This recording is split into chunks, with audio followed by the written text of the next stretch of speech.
Hey guys, tonight we're diving into a story you probably never expected to hear about medieval nuns who grew mustaches. Yes, you heard that right.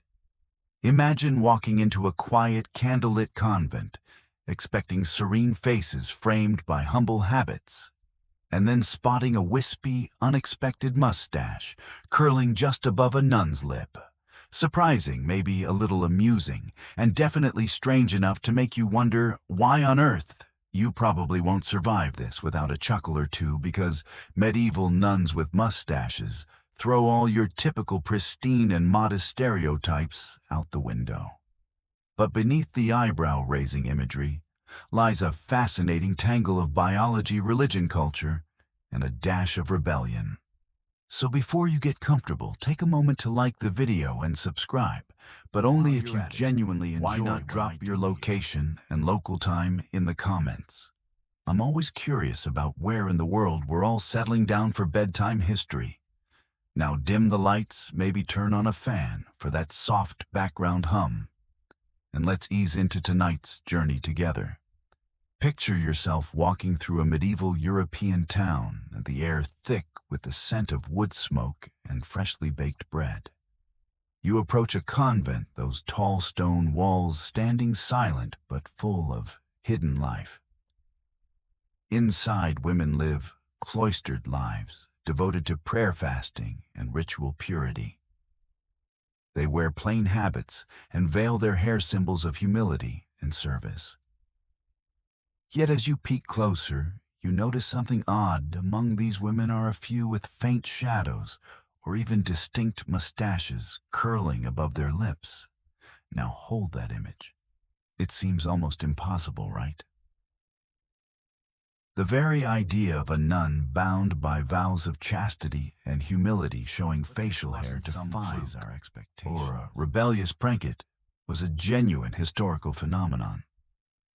Medieval chronicles and medical texts, some surprisingly candid, mention such cases, and not always with scorn or mockery. In fact, some nuns wore their mustaches with a quiet dignity.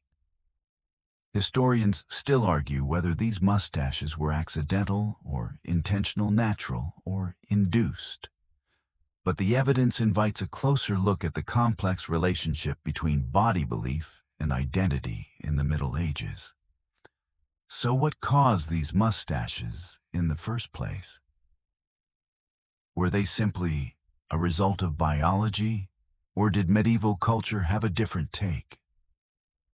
Before we get to the scientific and religious explanations, let's remember that this is a world without modern hygiene or cosmetics as we know them. Imagine the humid cloister air, the simple diet, and the long hours spent in prayer, often fasting or living under strict rules that could influence health and hormones. Experienced hormonal changes that promoted facial hair, especially under stress or illness. But biology is only part of the story. Medieval people didn't see hair the way we do today. Hair was loaded with meaning, both spiritual and social. It wasn't just about vanity or hygiene. It was a symbol of one's inner state. A mustache could be a mark of sin or sanctity depending on who you asked. And here's a quirky tidbit: some medieval texts even suggested that excessive hair growth could be a sign of mystical favor or punishment. Imagine a nun growing a mustache, not as a sign of neglect, but as an outward sign of divine communication, both fascinating and a little spooky. In the convent, where every aspect of life was governed by religious law and tradition, a mustache could be hidden and shamed. Or could it be accepted, even embraced as part of a nun's unique spiritual journey? This question opened a door for quiet defiance and subtle rule-breaking. Some nuns might have allowed their facial hair to grow deliberately, using it as a symbol of their detachment from worldly beauty standards, or as a gentle poke at the rigid expectations placed upon them. This sets up a tension that echoes across centuries, the tension between outward appearance and inner faith, between societal norms and personal identity. You see, medieval convents were not just spiritual retreats. They were communities where women exercised a surprising amount of agency, even within strict confines. The mustached nuns remind us that history isn't just a procession of saints and sinners, but a messy human story filled with contradictions. Keep in mind that the mustache here isn't just a funny oddity. It's a window into medieval life belief and the unexpected ways people have found to express themselves. So get cozy. Maybe adjust your pillow just right and prepare for a journey into the strange and wonderful world of medieval nuns with mustaches. Good, because now we're stepping further inside the cloister, peeling back the layers of medieval convent life to understand how these mustaches could grow and how the nuns managed to get away with them. Imagine the convents, quiet halls, stone floors cool beneath your feet, the faint scent of incense lingering in the air, and the soft rustle of habits as the sisters move about their daily routines. It's a world ruled by rituals, silence, and devotion, but it's also a world where something as simple as facial hair could become a quietly complicated affair. To start, let's talk biology, because that's where the story often begins. The main cause of these mustaches wasn't magic, nor a fashion statement, but a medical condition we now recognize as hirsutism, the growth of coarse hair in places where women typically don't have imbalances, particularly an excess of androgens, the male hormones that everyone has in varying amounts. Stress, illness, diet, and even certain medications can tip the scales. In the Middle Ages, no one had access to endocrinologists or hormone tests, obviously. But they did have their own explanations. Some believed that a mustache was a physical sign of inner imbalance, sometimes spiritual, sometimes physical. One medieval doctor might suggest it was caused by an excess of melancholy, a condition they believed arose from an overabundance of black bile, which could affect mood and the body alike. Here's a quirky medieval fact. In some medical treatises, crocodile dung was recommended as a topical treatment to reduce unwanted hair growth. You can imagine the shock and confusion that would cause today. But back then, the ancient remedies mixed magic, superstition, and early science in ways that still whether these treatments actually helped or harmed, but they reflect a genuine desire to control or at least understand the unusual appearances. Some nuns might have tried various herbal concoctions or remedies, though their success remains doubtful. But the story of mustached nuns isn't just about biology and medicine. It's also about the convent's strict beauty codes and social expectations. While medieval women in general accepted a certain amount of body hair as normal, hair removal wasn't always a priority. The convent was different. Here the ideal was spiritual purity, expressed through bodily humility, which included physical appearance. The veil wasn't just a piece of clothing. It was a symbol of purity, obedience, and separation from worldly vanity. To have visible facial hair was to break that illusion, to reveal a trace of earthliness that was at odds with the holy image. The nuns didn't see their mustaches as scandalous. There are records of sisters who wore their facial hair without shame, even incorporating it into their identity. One convent chronicler remarked on a sister whose mustache was so prominent that it became a kind of nickname, Sister Whiskers. Instead of ostracism, she was remembered with a certain fondness and even a bit of humor. This leads to an intriguing scholarly debate. Did the mustaches serve as a subtle form of resistance? Were they a way for nuns to push back against strict beauty ideals and societal pressures, embracing their imperfections as a mark of authenticity? Some historians argue that these sisters used their facial hair to quietly challenge the norms of femininity and holiness, while others see it simply as an unfortunate side effect of health conditions. Another layer to consider is how the wider community viewed these facial hair on women was often stigmatized, linked to witchcraft or moral failing. Yet, inside the convents, relative seclusion created a bubble where appearance could mean something different. It's worth imagining the nun with a mustache walking through the cloister garden, surrounded by fragrant herbs and blooming flowers.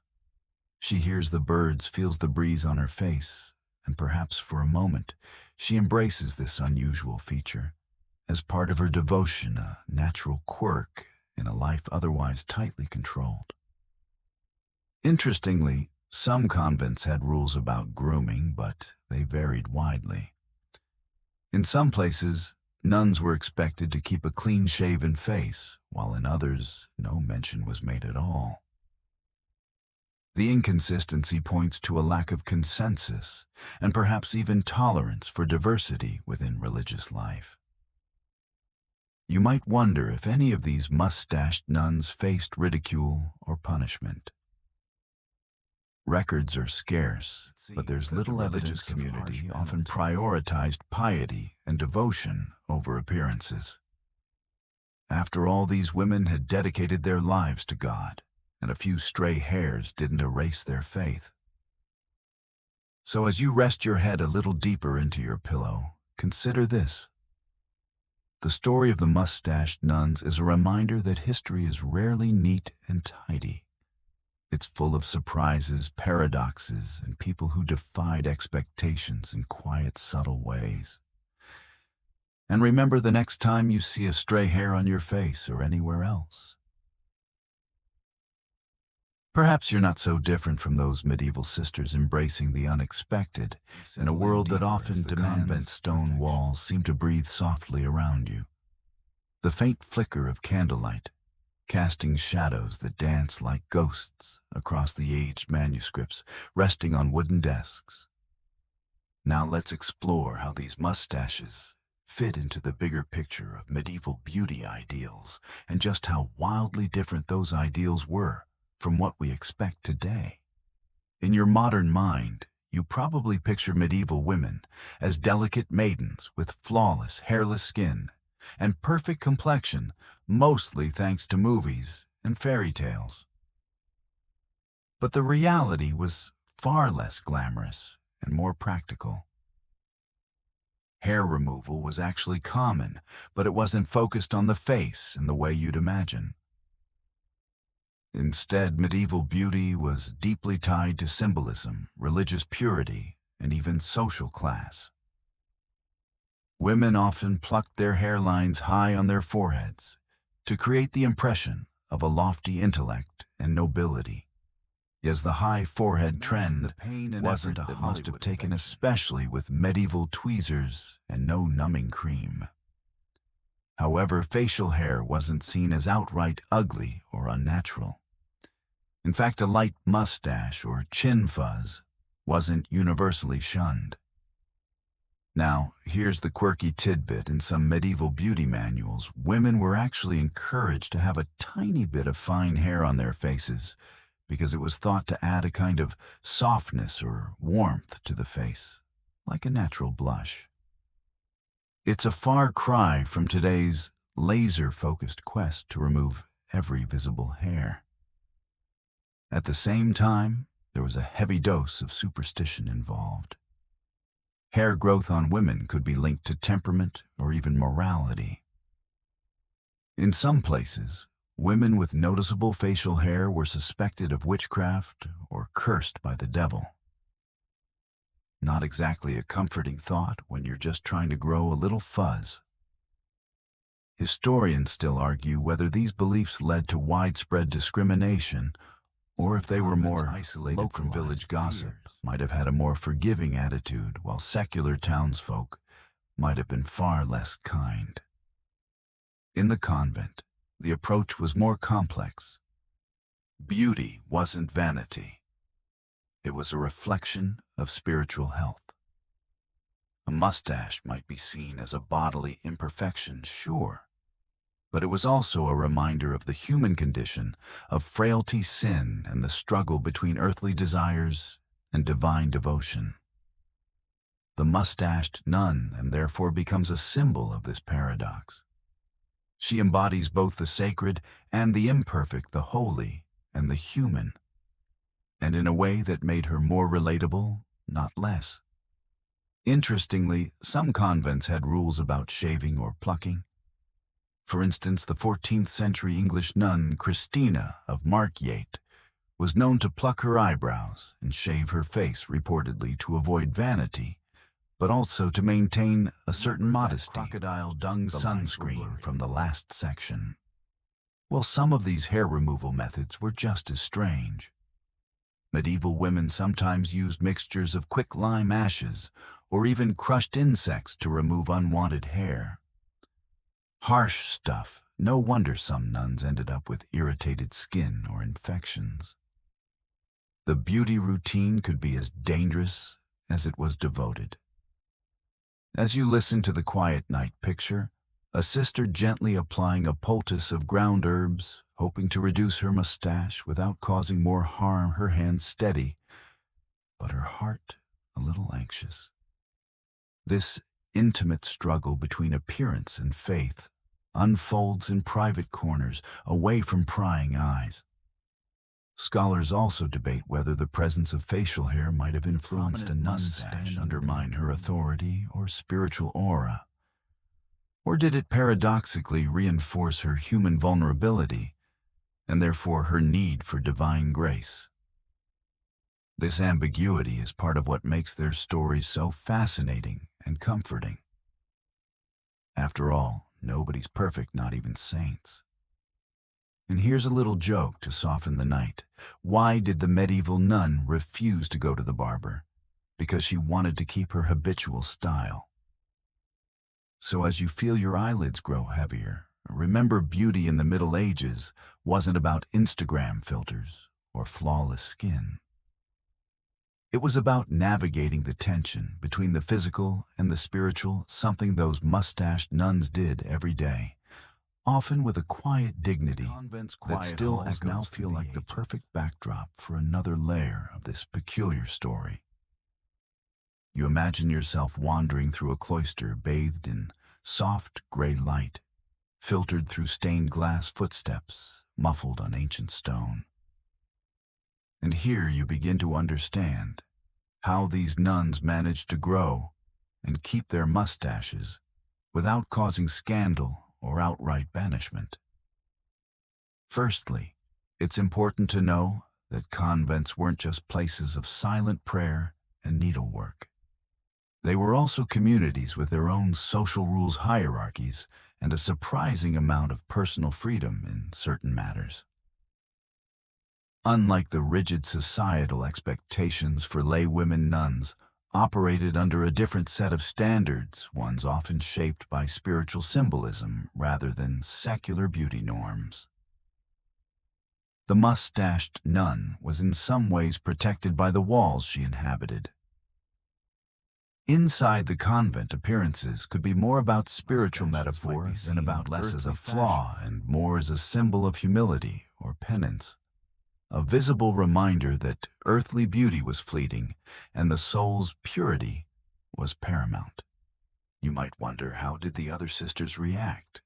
Well, medieval records hint that many nuns accepted or even embraced these quirks with gentle humor and understanding. After all, if you spend most of your days chanting psalms and copying manuscripts, the odd patch of hair on your lip probably seems a minor issue. Some nuns might have even admired those who wore their mustaches with quiet confidence, almost like a badge of resilience. Here's a curious detail. Certain convents allowed nuns to cultivate facial hair as a kind of protest against worldly vanity. This might sound bizarre, but it's true. In a world obsessed with appearance, sporting a mustache could be a deliberate act of rejecting secular beauty standards. You can almost hear a sister joking, "I don't need fancy makeup." However, it wasn't universally accepted. In some orders, strict rules forbade visible facial hair associating it with sin or impurity. Sisters found breaking these rules faced reprimands or extra prayers. Historians still argue whether enforcement was consistent or varied widely, depending on the abbess' temperament and the order's discipline. To keep the peace, many nuns developed clever ways to conceal or subtly groom their mustaches. They might trim the hairs to a barely noticeable length or cover them with fine veils or layers of wimple fabric. These fabric arrangements could be elaborate, almost sculptural, softly hiding what they wished to keep private while maintaining modesty. And speaking of veils, did you know that some nuns crafted their veils with extra folds or layers specifically to mask facial hair? It's like an early medieval Snapchat filter, but made nuns to get creative with disguises. But necessity is the mother of invention, even in holy silence. Imagine sisters whispering tips about mustache camouflage between prayers, perhaps giggling softly behind their hands. Another fringe tidbit: some convents reportedly had informal beauty circles where nuns exchanged remedies for skin care and hair removal. These gatherings were more about camaraderie than vanity, a sisterly way to support each other in navigating their bodily imperfections. Remember the strange hair removal mixtures from before? Well, these beauty circles sometimes traded recipes for herbal concoctions thought to reduce unwanted hair growth. No guarantees on effectiveness, more like medieval spa day meets alchemy. It's also worth noting that some nuns' mustaches, suggesting a few, might have deliberately darkened or enhanced their facial hair with soot or charcoal, not to look threatening, but perhaps as part of penitential practices. A visible sign of sacrifice and humility, worn with quiet pride. So the mustached nun might have been both a symbol of defiance and devotion, a paradox, living within the convent's protective walls. You might chuckle at the idea of a nun giving a knowing wink as she adjusts her veil to hide her holy whiskers. It's a reminder that beneath the habit, these women were fully human, dealing with the same insecurities and social pressures you face, even if their context was a little different. Historians continue debating whether these facial hair customs were widespread or rare exceptions, and whether they were embraced or quietly tolerated. What's clear is that medieval convent life was complex, full of contradictions, and far from the monochrome picture and your thoughts drift. Picture a sister carefully plucking a few hairs, then smiling faintly to herself, knowing she's part of a long, strange tradition that blends faith identity and a touch of rebellious spirit. Here's a little sleepy joke to ease you further. Why did the nun grow a mustache? Because she wanted to be a little more appealing to God. And with that gentle thought, your mind drifts deeper, the convent's quiet, embracing you like a soft, unusual world, feeling the cool stone under your fingertips as you imagine the convent's cloistered gardens. Here, away from the prying eyes of the secular world, the curious case of mustached nuns takes on new layers of meaning, blending faith biology and a hint of medieval medicine. It's not just about social quirks or symbolic gestures anymore. There's a very real biological reason some of these holy women grew facial hair. Hypertrichosis, a rare condition causing excessive hair growth, occasionally afflicted individuals in medieval times, both inside and outside convent walls. But even today, it remains a mysterious condition, sometimes called werewolf syndrome. Imagine trying to explain that to your sisters when you show up with a fuzzy upper lip that's more pronounced than most. In some cases, this condition may have contributed to the sightings and legends of mustache, a hormonal imbalance, causing women to grow more coarse, darker hair on the face and body. Historians still argue whether diet stress or the rigorous lifestyle in convents full of fasting and harsh penance could have triggered these hormonal shifts. The idea that spirituality and biology intersect here adds a fascinating wrinkle to the tale. You probably didn't expect a story about medieval nuns to dip so deeply into endocrinology, but hey, history loves to surprise you when you least expect it. Doctors of the time, usually monks or learned clerics, had their own explanations.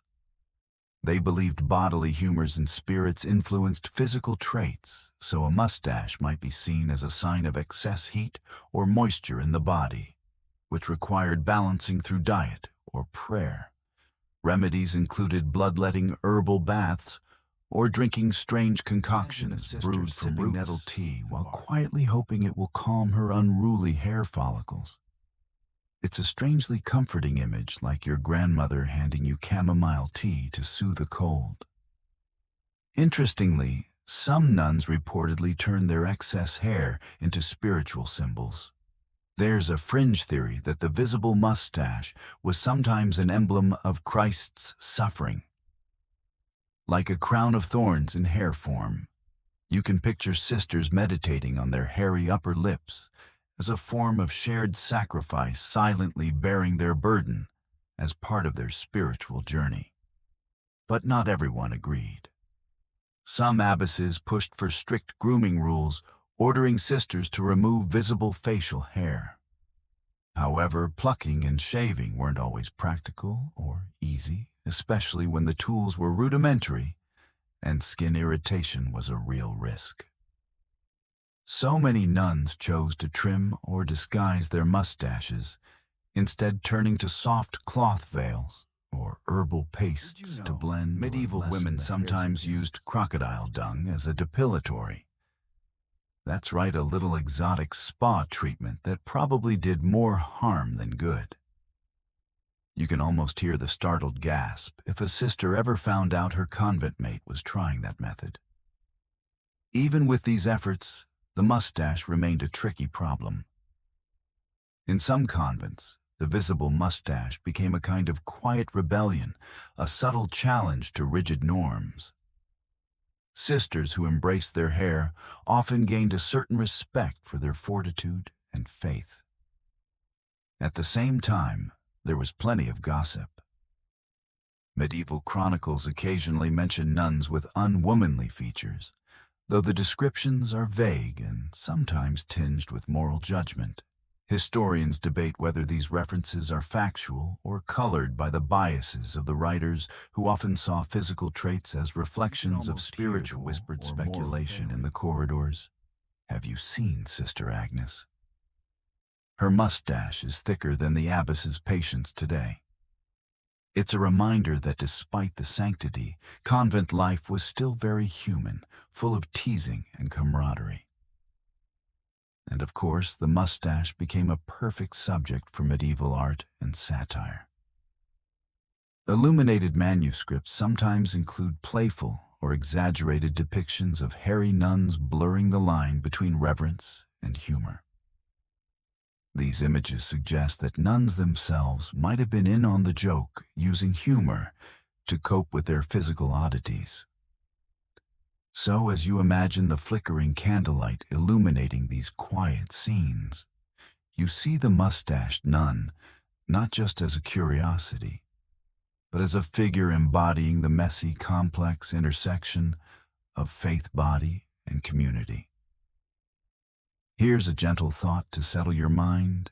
Maybe those mustaches were just another way of reminding us all that holiness comes in many shapes, quiet halls of history. Your footsteps soft on the worn stone floors as the story takes an unexpectedly theatrical turn. The mustached nuns were not merely a medical or symbolic curiosity. They also played roles in some of the most colorful and unusual social dramas of the Middle Ages. It's almost like discovering a hidden medieval soap opera, except with more veils and fewer commercial breaks. One of the strangest aspects of these mustached sisters was their occasional involvement in cross-dressing and gender disguise. In fact, some nuns reportedly took on male disguises, sometimes to escape convent life or to protect their convents from external threats. Historians still argue whether these disguises were primarily practical, symbolic, or even rebellious. But whatever the reason, the addition of facial hair, whether natural or artificially cultivated, added an authentic touch to their mustached nun, cloaked in a rough habit and wielding a staff, walks confidently among townsfolk or soldiers, blending seamlessly as a monk or pilgrim. It's a story that blurs the strict lines of gender roles and expectations in a world rigidly defined by them. Some of these nuns even reportedly fought alongside male soldiers during conflicts, their bearded disguises protecting their true identities. The convent could be both a prison and a refuge, depending on the sister's circumstances.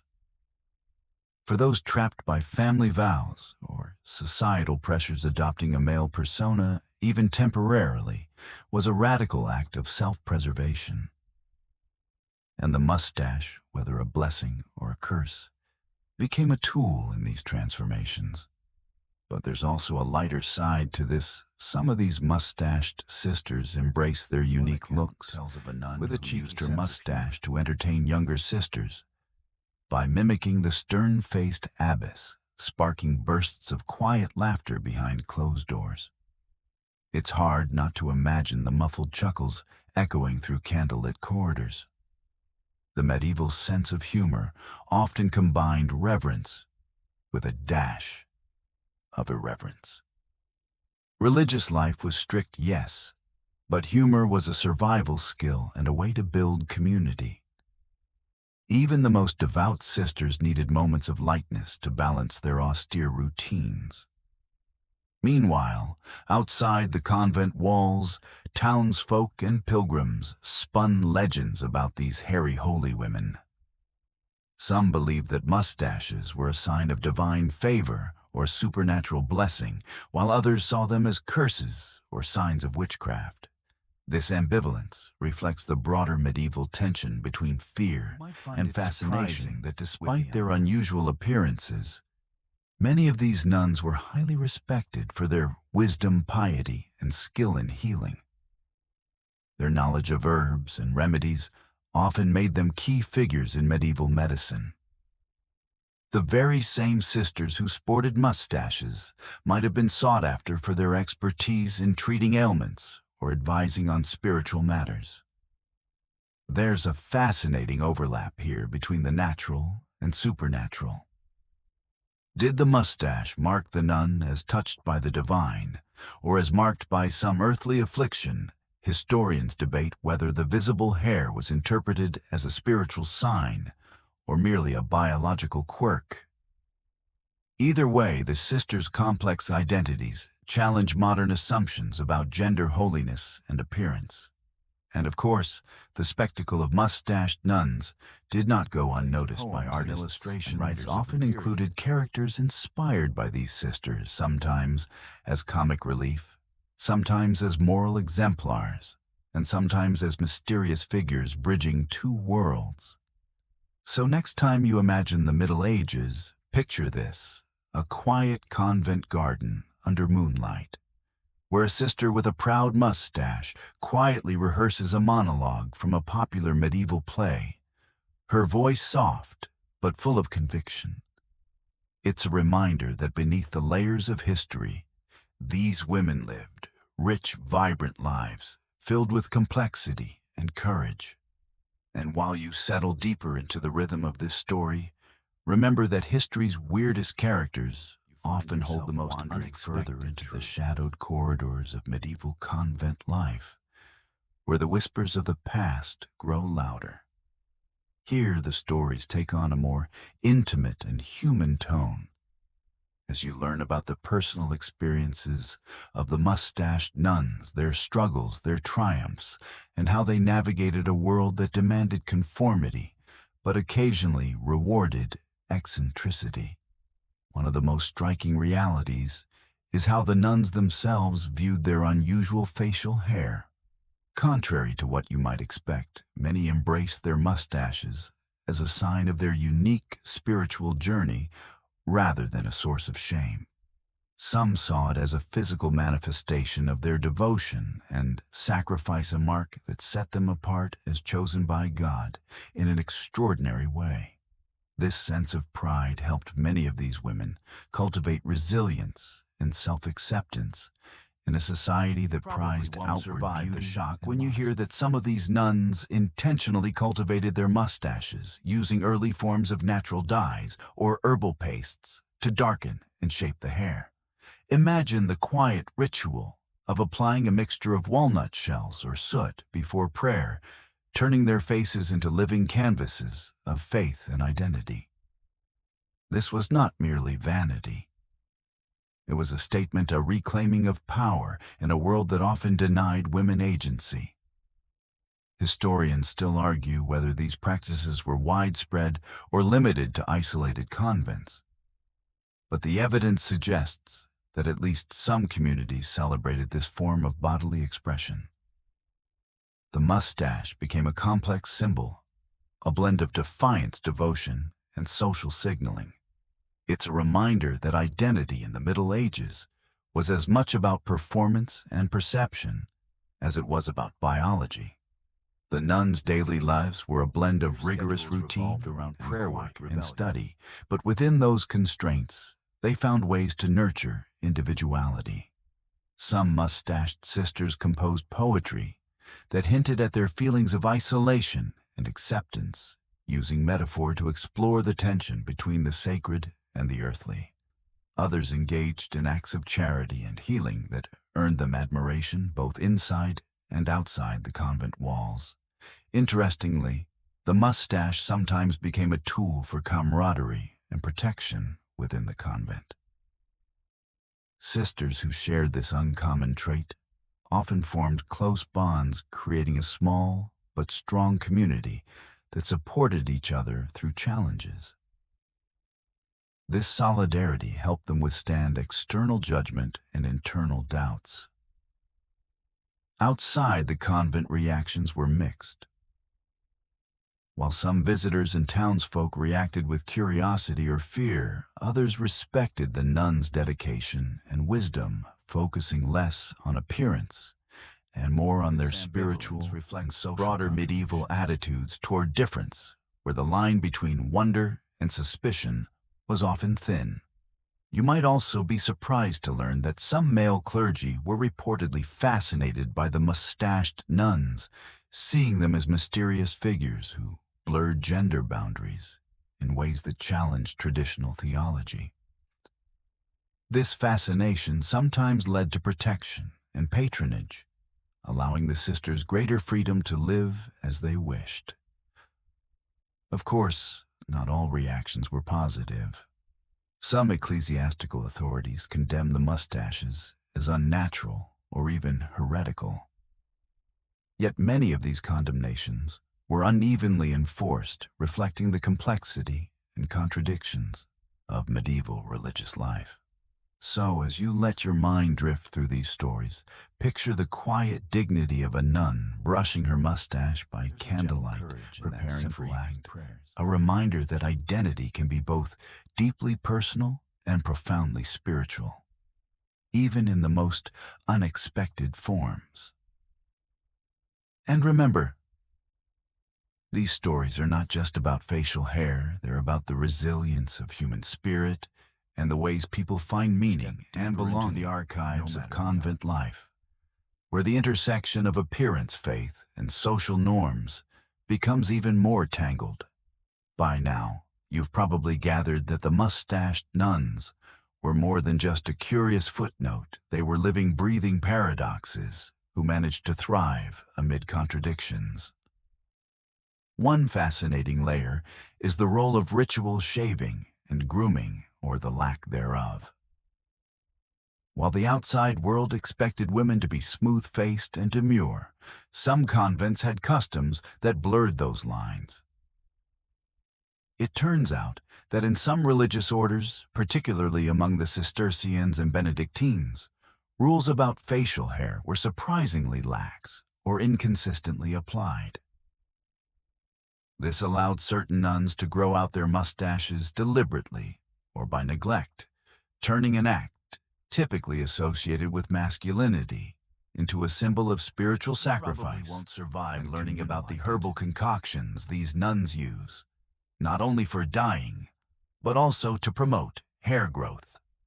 Ingredients like burdock root, rosemary, and even powdered beaver musk were common, creating potions that might sound like something from a wizard's apothecary rather than a medieval monastery.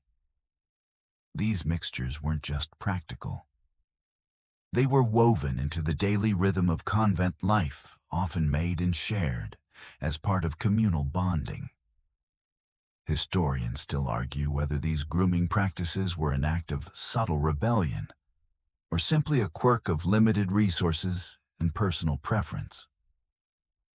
Some scholars believe that growing facial hair was a way for nuns to reject the external expectations placed on their gender, while others think it was less intentional, a byproduct of austerity and the demanding schedules that left little time conversations in the cloister. Do you think Sister Agnes is hiding a secret behind that curl of her mustache? Such gossip, while light-hearted, reflects deeper anxieties about gender roles and sanctity. The mustache was in a way a challenge to the rigid binaries of male and female, sacred and profane. The debates extend into theology too. Some clerics argued that growing facial hair was a mark of spiritual impurity, while others saw it as a sign of ascetic devotion, mirroring the bearded prophets and holy men of the Bible. This ambivalence allowed the mustached nun to exist in a liminal space, part saint, part enigma.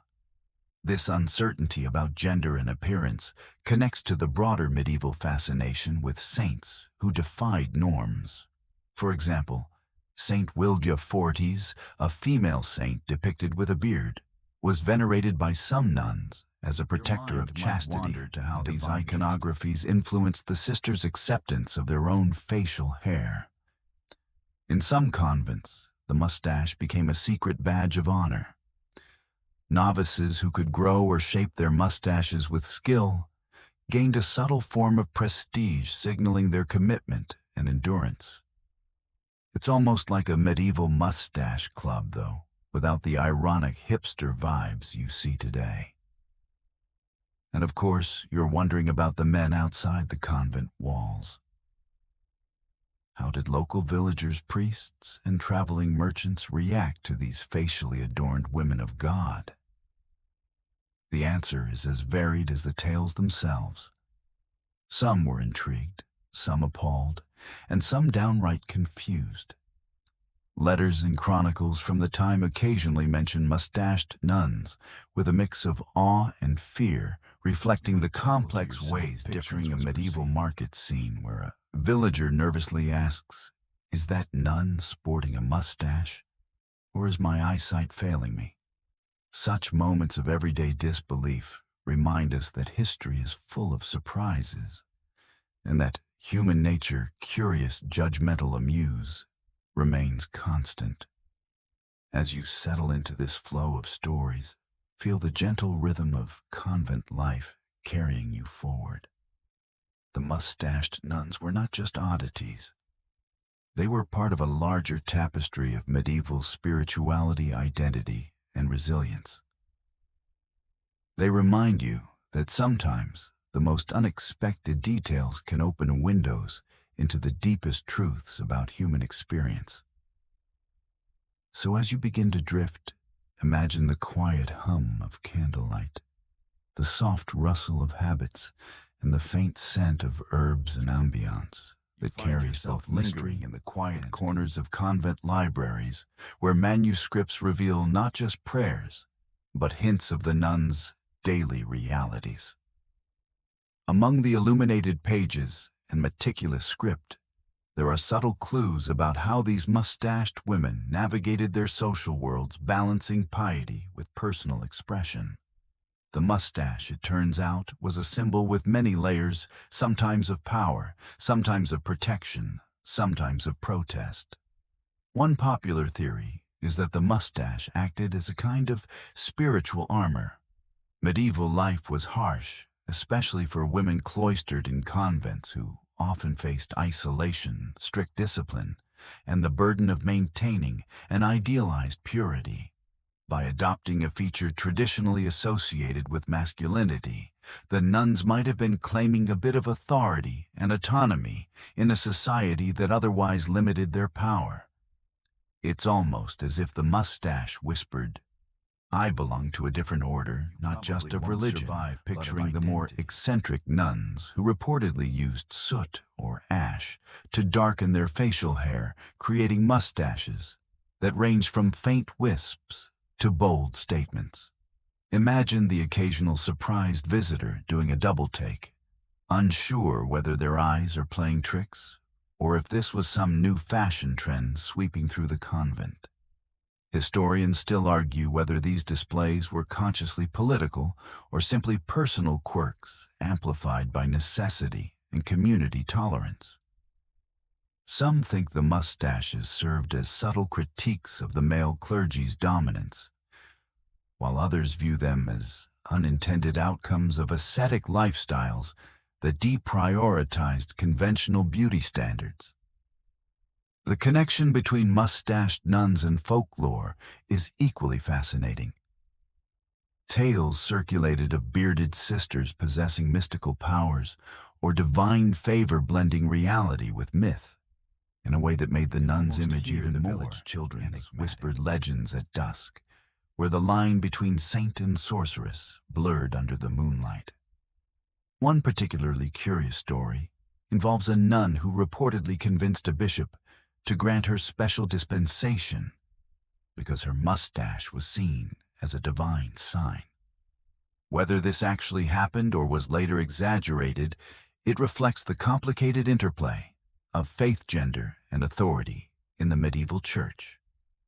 You might smile at the thought that these mustached nuns, with their quiet defiance, were early pioneers in challenging gender norms centuries before such ideas became part of mainstream discourse. Their lives complicate the simple narratives we often tell about the past, showing that identity has always been fluid and multifaceted. As you listen to the soft rustle of pages turning and the faint scent of old parchment, let these stories settle in. We're part of a world that was at once strict and surprising, full of contradictions, that still invite us to look closer and question what we think we know. So as your eyelids grow heavier, picture the dim light of a scriptorium where these nuns worked and prayed, their faces framed by unexpected curls and shadows. You drift further into the cloistered silence, now imagining the everyday routines that shaped these mustached nuns' lives beyond their facial hair. Their days were punctuated by the rhythmic tolling of bells, the soft murmurs of chanting, and the scratch of quills on vellum. Yet underneath this pious surface, the presence of their mustaches quietly challenged the strict binaries of medieval society. In this part of the convent, grooming was a ritual with spiritual significance. Yet, curiously, some nuns intentionally allowed their facial hair to grow or even enhanced it. It was said that in certain orders, particularly among the more austere Benedictines, a thick mustache was considered a mark of holiness or even a sign of divine favor. You might find that surprising today, but remember that beauty standards and symbols were wildly different. Then sometimes, even the unruly growth of hair was embraced. The faint smell of rosemary and lavender herbs, often used in the convent's modest cosmetic recipes. These scents might have masked the earthy, musty smells of monastic life, but they certainly didn't cover up the sight of a nun sporting a proud mustachio. Instead, this feature sometimes became a point of pride and community bonding. One especially curious case involved a nun named Sister Marjorie, who reportedly kept a carefully groomed mustache not only as a spiritual emblem, but as a way to intimidate troublesome visitors. Imagine the shock of a local noble when confronted by a resolute woman whose facial hair made her look almost like a stern knight, ready to defend her convent sanctuary. Historians still argue whether this grooming choice was a subtle form of social resistance, or simply a quirk tolerated. It allowed nuns to embody a kind of sacred masculinity, accessing spiritual power, traditionally reserved for men. Others believe it was a personal comfort, or even a fashion statement within their unique subculture. Interestingly, the mustache also played a role in the economy of the convent. Some nuns sold mustache potions mixtures of herbs and soot that promoted facial hair growth or darkened existing hair. These potions were popular with women outside the convent who saw the mustached nuns as exotic and spiritually empowered figures. You might find this entrepreneurial spirit both practical and charming. The practice blurred the lines between sacred and secular devotion and individuality. It also highlights how medieval women, even cloistered ones, found ways to express identity and agency. The mustached nun was not just an oddity. She was a living testament to the complex dance of gender power and faith.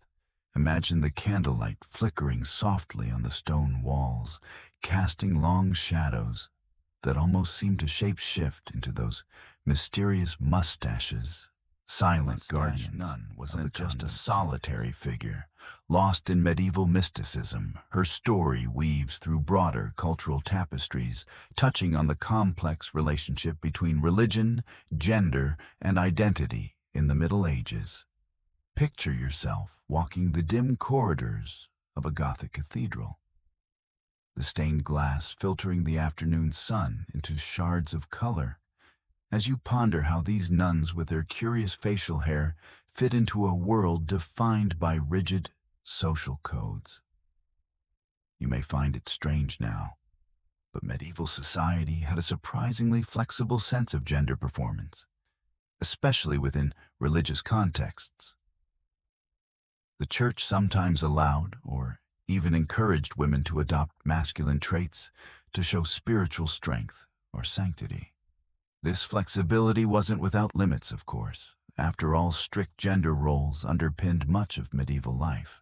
But these mustached nuns stood on that fuzzy line between acceptance and taboo. Of nuns who dressed in male clerical robes, took on male names, and yes, grew facial hair as a symbol of their spiritual courage and defiance.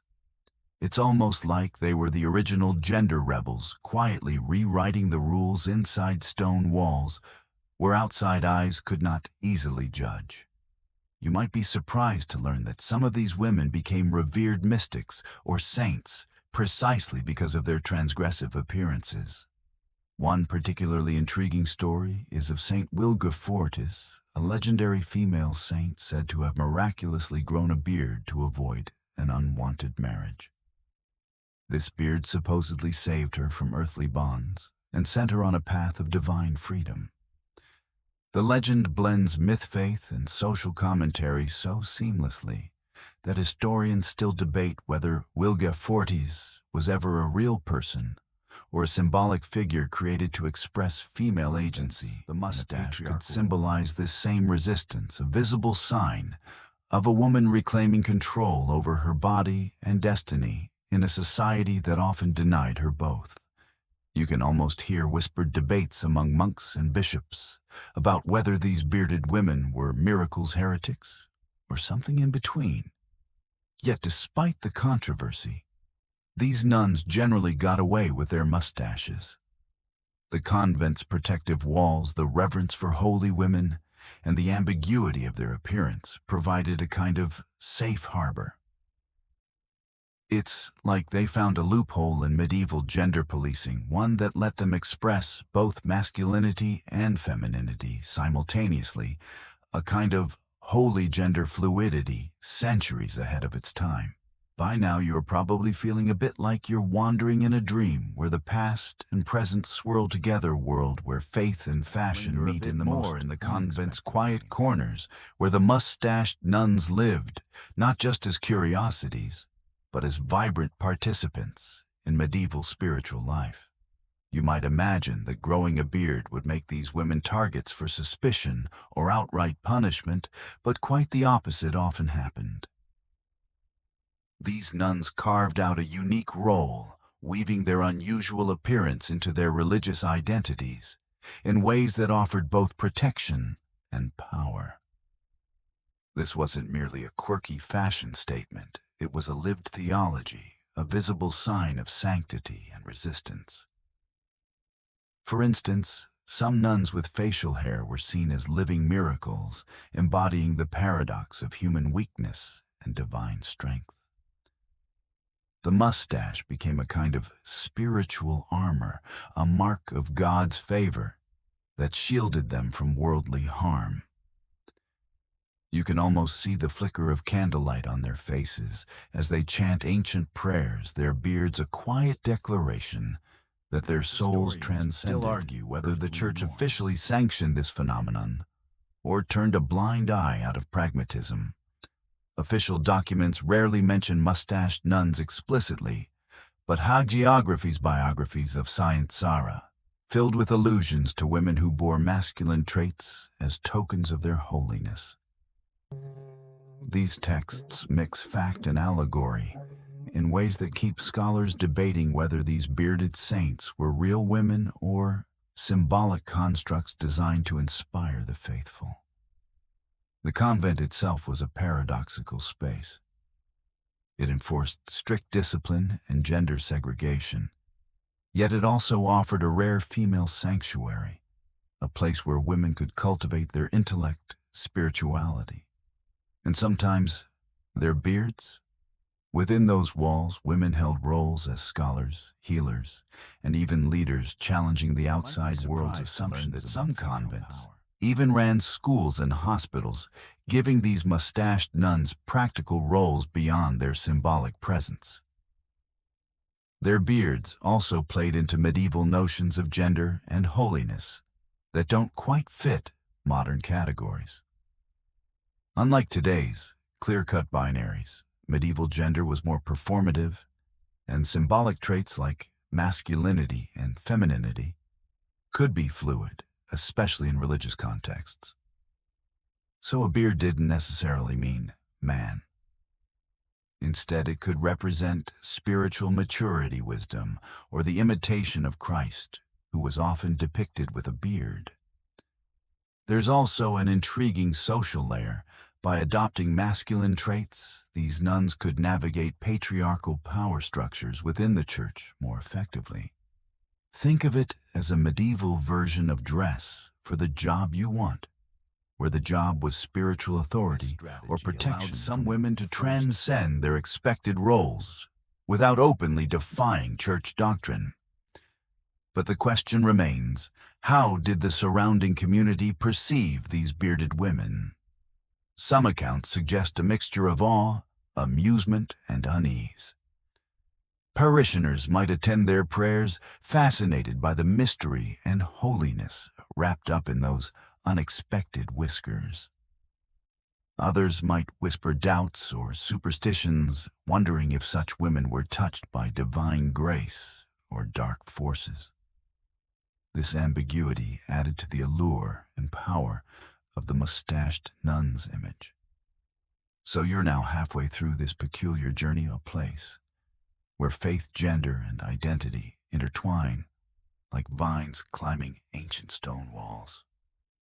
It's a reminder that history, like sleep, often reveals strange and beautiful contradictions that keep us wondering. As you settle deeper into this quiet story picture, the bustling medieval town beyond the convent walls, where whispers of these bearded nuns traveled like sparks on the wind. Their fame, if you can call it that, was both local and surprisingly widespread, inspiring reactions that ranged from reverent awe to thinly veiled skepticism. You imagine villagers craning their necks to catch a glimpse, while merchants, travelers, and pilgrims traded tales that blurred the line between fact and folklore.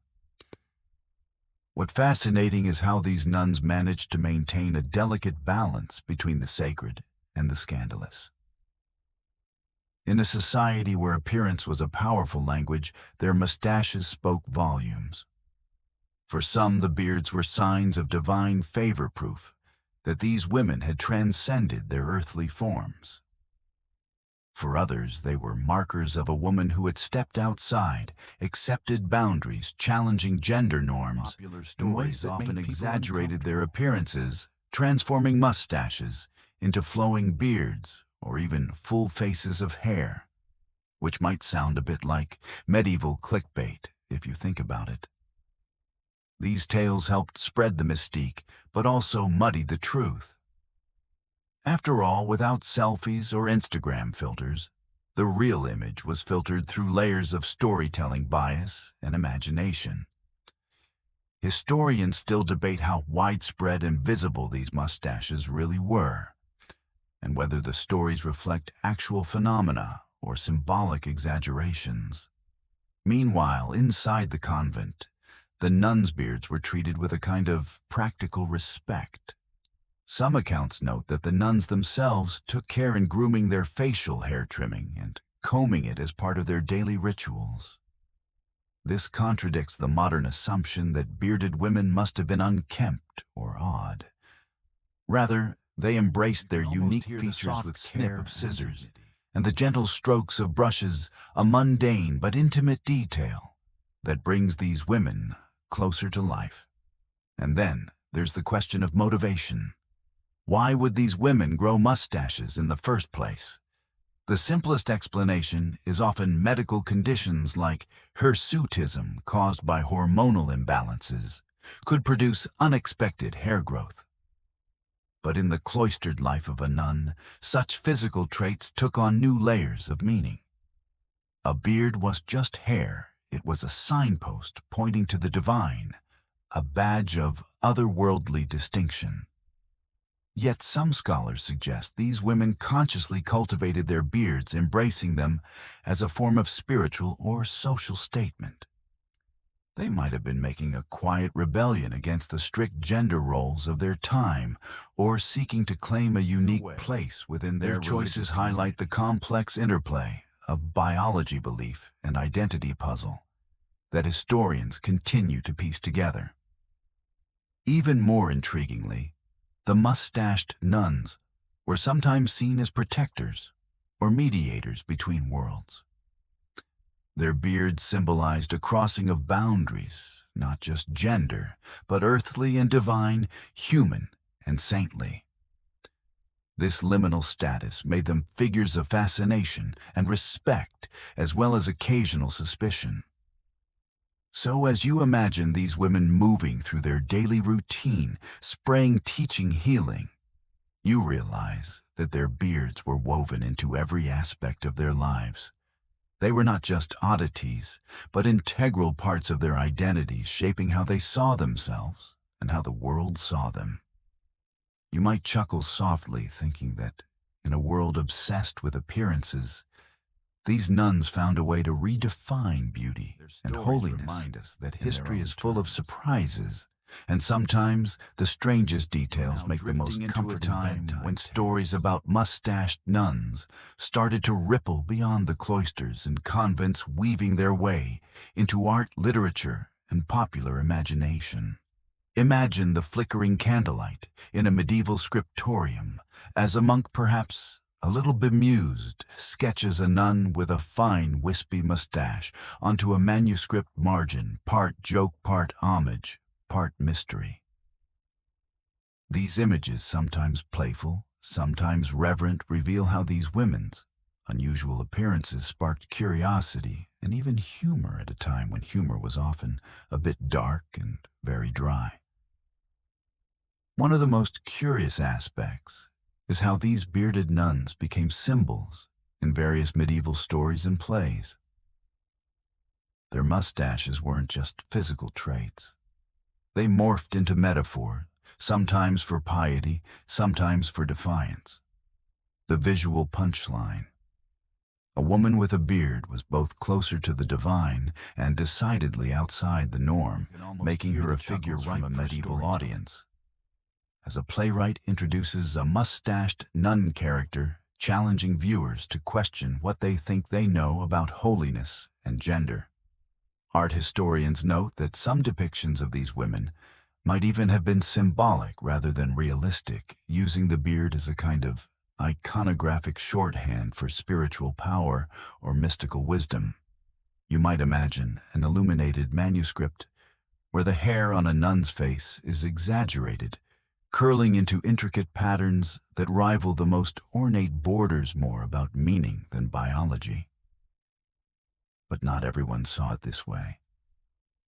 Some clerics and church leaders were reportedly uncomfortable, even alarmed by the mustached nuns.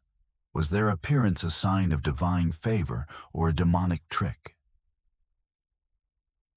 This ambiguity played into wider anxieties about women's roles in religion, heated debates echoing through monastery halls where priests and monks argued over whether a bearded woman was blessed or cursed, sanctified or sinful.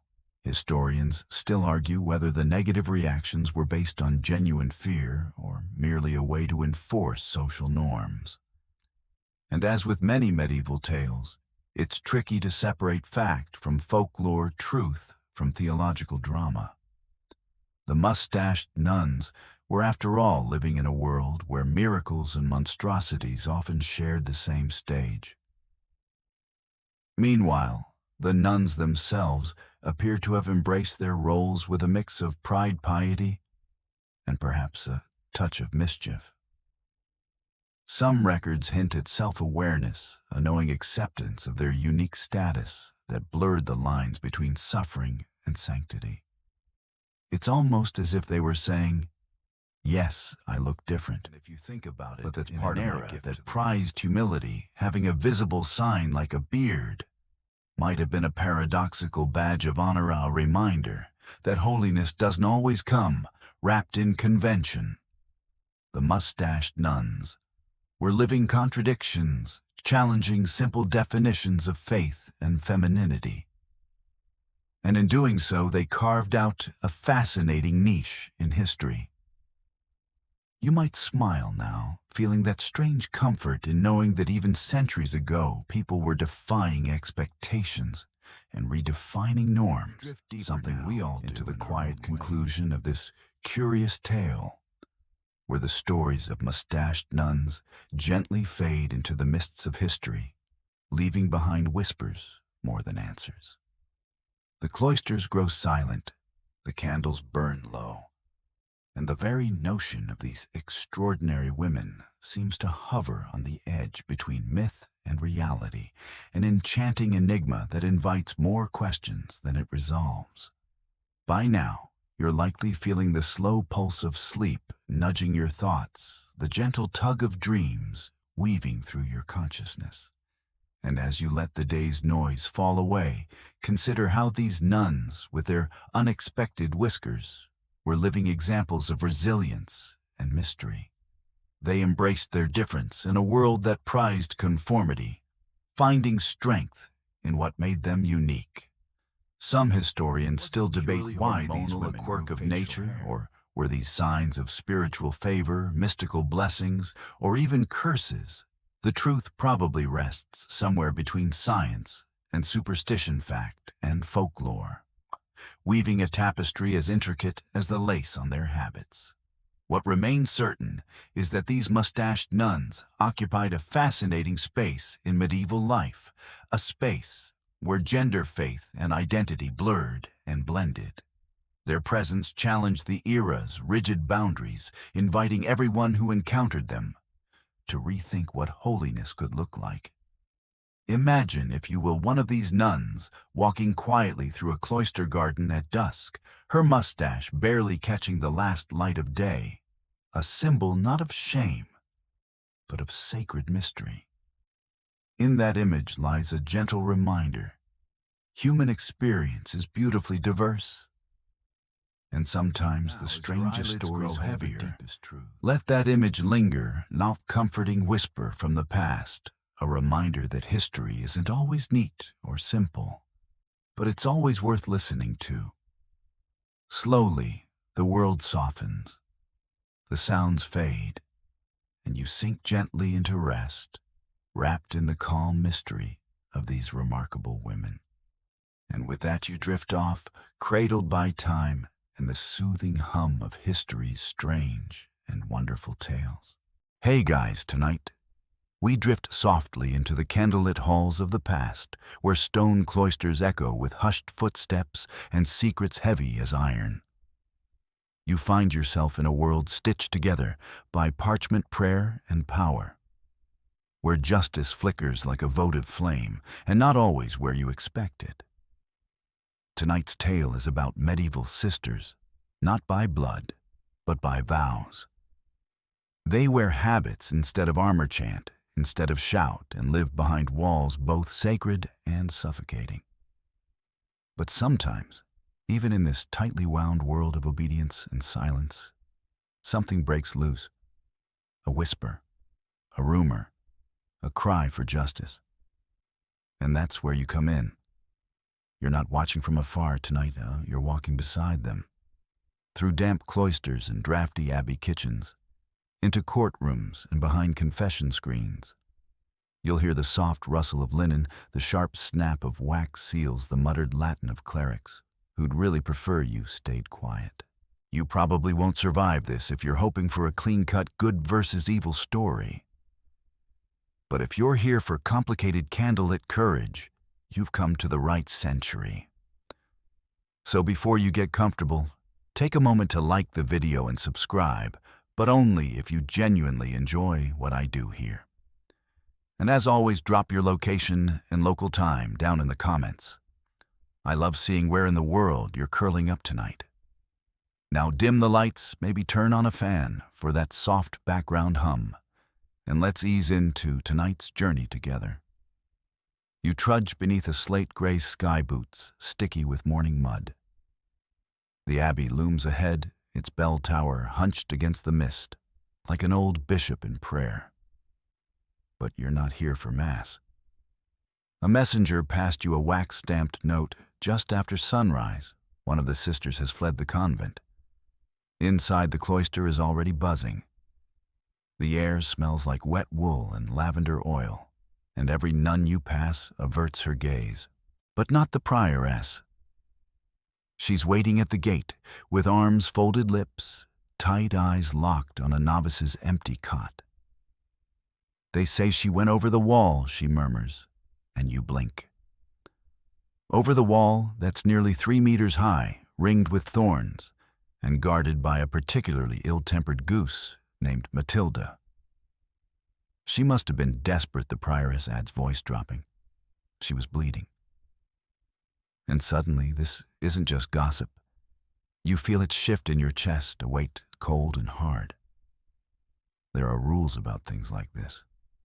A sister doesn't just disappear, not without consequence, not without a reason. You follow the trail mud prints and blood drops through the garden past the pear tree, where she used to sing psalms, and toward the back chapel gate. The latch is broken.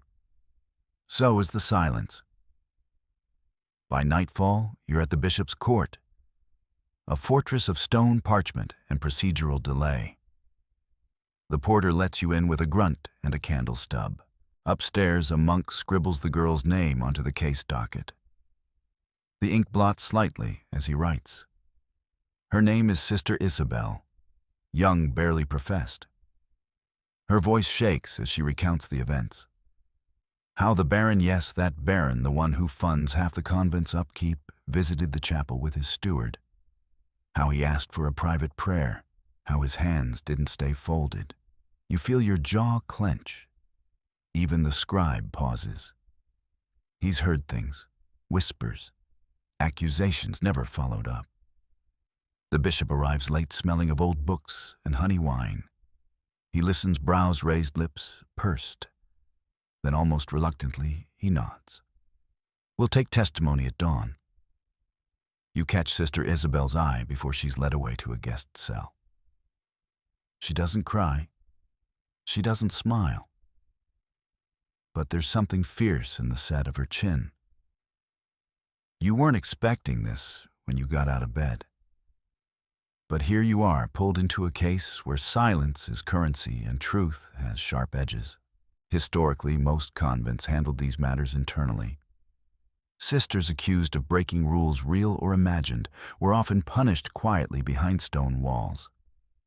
But in rare radical instances, women like Isabel stepped outside. They named names. They demanded trials. And yes, historians still argue whether these cases were justice or theater manipulation or real empowerment. But tonight, we're not reading dusty law scrolls. We're walking through the story, step by heavy step. Outside the bishop's tower, bells ring compline. Night prayer. The city quiets. But your heart is just beginning to stir. There's testimony to collect, secrets to unravel, and more than one holy man with unholy motives to question. And maybe there's still a little justice to be found between the cracks in these cold, ancient stones. The bells of lauds roll over the rooftops just as a watercolor dawn seeps through lead-pane windows, and you're already back in the bishop's hall, ankles prickling with cold and anticipation. A half-dozen parchment clerks shuffle in behind you, arms stacked with quills, sand shakers, and enough ink to drown an oatcake. They thought today would be about tithes and chimney repairs. Instead, a trembling nun in a borrowed veil is about to accuse a nobleman of what most people only dare mutter over watered wine. You watch Sister Isabel cross the flagstones, her white wimple freshly laundered, though a faint rust smear darkens the edge where it brushes her collarbone. She does not kneel, another rule quietly broken, but waits for the bishop's nod before she speaks. Her voice is soft, more psalm than accusation, yet every syllable lands like a hammer on brass. The man was Lord Aymon de Clairvaux, she says, staring at the floor. He came under guise of confessing. He touched me without leave. He threatened the convent with ruin if I spoke. Quills screech across parchment. One clerk gasps so loudly you almost expect the roof beams to shush him. Lord Aymon, patron of 3 priories, owner of 2 mills, and rumored possessor of a really unfortunate bowl haircut. You'd feel sorry for him if he weren't currently starring in the Worst Guest of the Year awards. Mainstream historical fact time quietly slipped in, while the clerk's blotting by the late 13th century canon law did allow women religious to bring accusations of misconduct against laymen directly to an episcopal court, though enforcement depended greatly on the bishop's backbone. Today, that backbone looks flexible. The bishop drags a thumb across his beard eyes, darting toward the doorway, as if hoping Aymon might burst in and claim it's all a wacky misunderstanding involving invisible demons and an allergy to personal space. Instead, another figure enters the Baron's steward gray cloak, flapping like a disgruntled goose, just to remind you of Matilda back at the Abbey. He carries a purse so heavy it jingles either with coins or marbles to keep his courage up. My lord denies these claims, he announces, then adds respectfully, like sugar on burned porridge. A clerk clears his throat and asks Isabel to repeat the events in fuller detail. You swear his quill leans forward like a gossip-hungry fern. She breathes steady, recounting the dim chapel, the stale wine on the Baron's breath, the rough tug at her sleeve the moment she pushed him away, and felt her elbows smash a candlestick to the floor. Ah, that explains the bruise you saw blooming purple beneath her habit. Quirky tidbit medieval candles were often scented with, wait for it, rancid animal fat mixed with lavender to mask the stench. Romantic ambiance, thy name is Wet Barnyard, with a floral top note. Halfway through her testimony, Sister Isabel's steady gaze flicks up. She meets the bishop's eyes, no man's really, and the room stills as though someone has taken the tension and twisted it into a violin string. You feel your shoulders pull tight in sympathy. A joke bubbles up in your brain, something about this being the earliest recorded. He said she prayed case, but you wisely keep it inside. The steward barks that his master was engaged in holy devotion and that the sister is confused by fervor. Confused, that earns him a ripple of side-eye from every nun present. One elderly sister whispers, "Fervor my sandal," which is medieval for, "Oh, please." You nearly snort. Joke number 1 delivered. The scribes request physical evidence, and you wonder what they expect souvenir hair from the baron's beard. Yet Isabel reaches beneath her sleeve and reveals a small pewter brooch cracked, its pin bent. "It snagged on my cuff when he grabbed me," she says simply. "It bears the Amen crest, a rampant boar holding a lily." Historians still argue whether medieval heraldic designers intentionally chose animals that doubled as insults. The bishop signals for a recess to consult precedent. 2 clerks scurry to the library, returning with a dust-rotted volume of Gratian's Decretum. Legal fact meets sleepy audience. The church's foundational canon law text actually contains provisions against clerical or lay coercion of religious women. Whether bishops used those clauses or used them as decorative paperweights is the eternal question. While they read, you drift toward a side alcove where another nun, Sister Roberta, stands guard. She lifts her veil just enough to hiss, "We found a bribe list." Her palm reveals parchment dotted with names and numbers, wheat bushels, silver pennies, even a live peacock fancy. Looks like Lord Amon's staff has been very generous to gatekeepers who can't balance ledgers. You mutter that peacocks are overrated chickens with Wi-Fi. Joke number 2 sneaks out, and Sister Roberta bites her lip to hide a giggle. Back in the hall, the bishop reconvenes. His verdict on this early-stage formal inquest. Witnesses summoned. Until then, Isabel is to remain under protective custody at St. Clement's Hospice. The steward opens his mouth, but the bishop silences him with a single raised eyebrow, a move perfected over years of dealing with choir boys and over-caffeinated monks. You accompany Isabel through a side door. Outside, a thin sun tries to warm the courtyard, failing heroically. She exhales, shoulders sag. "It isn't finished," she murmurs. You nod, but you spoke. She almost smiled. Almost. Historical side note. You whisper to the listener as you stroll. Women in medieval courts often used a veil during testimony to shield identity and reduce intimidation.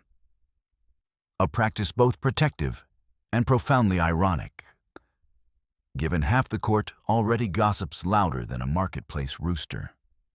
An elderly clerk scuttles after you, complaining about the sudden flood of paperwork. "I was copying hymns this morning," he groans.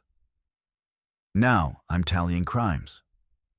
You suggest he file it under hymns extremely off-key. Joke 3 lands.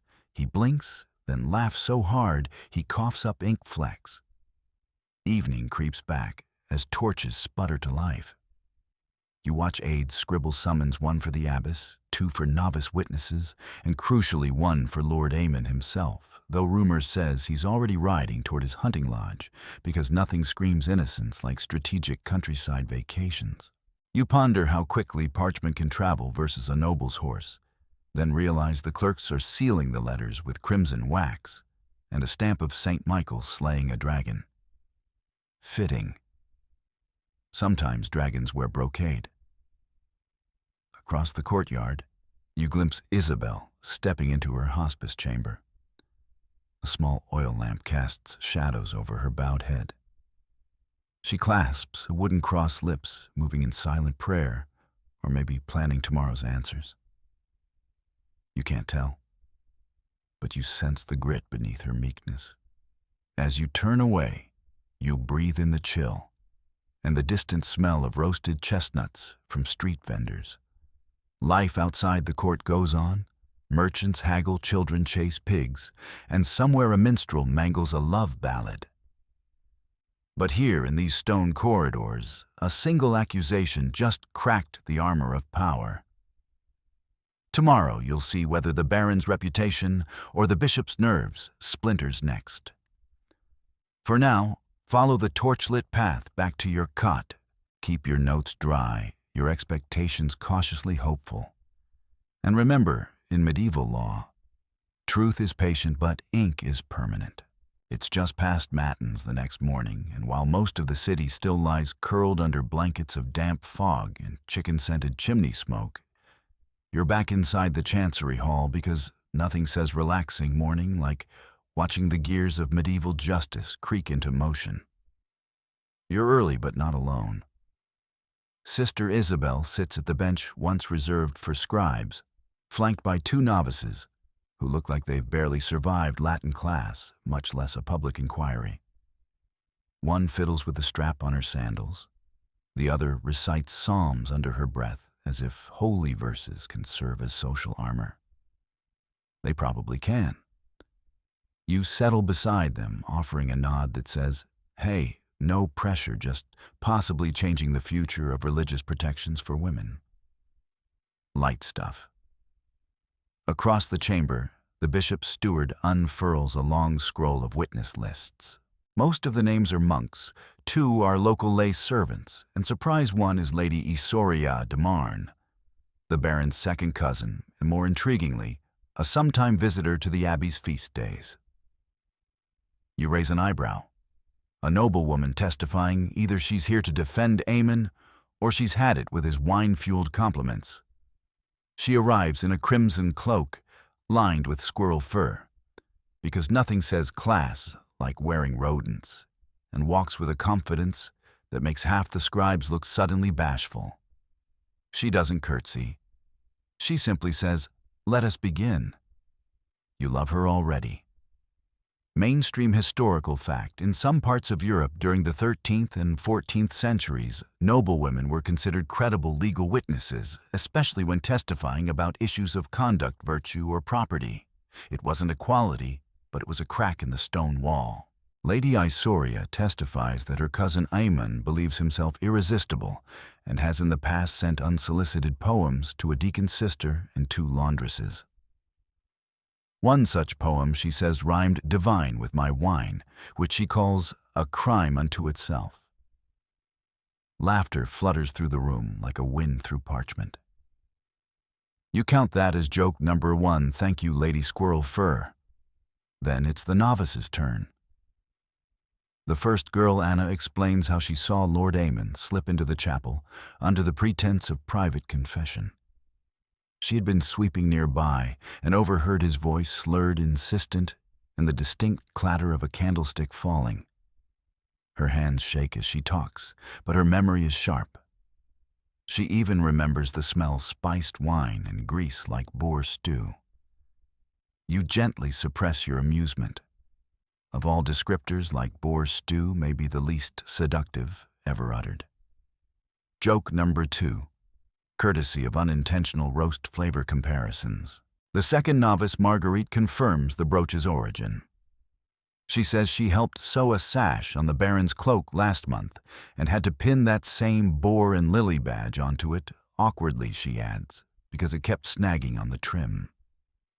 Her description matches the one Isabel produced. The steward tries to claim all noble crests resemble each other, but Marguerite snaps back. Not when the boar has 3 tusks and a flower, which honestly deserves a slow clap. You notice something else too, a slight shift in the bishop's posture. Yesterday he leaned back like a man watching rain fall. Today he's forward, elbows on knees, thumb pressed to his jaw.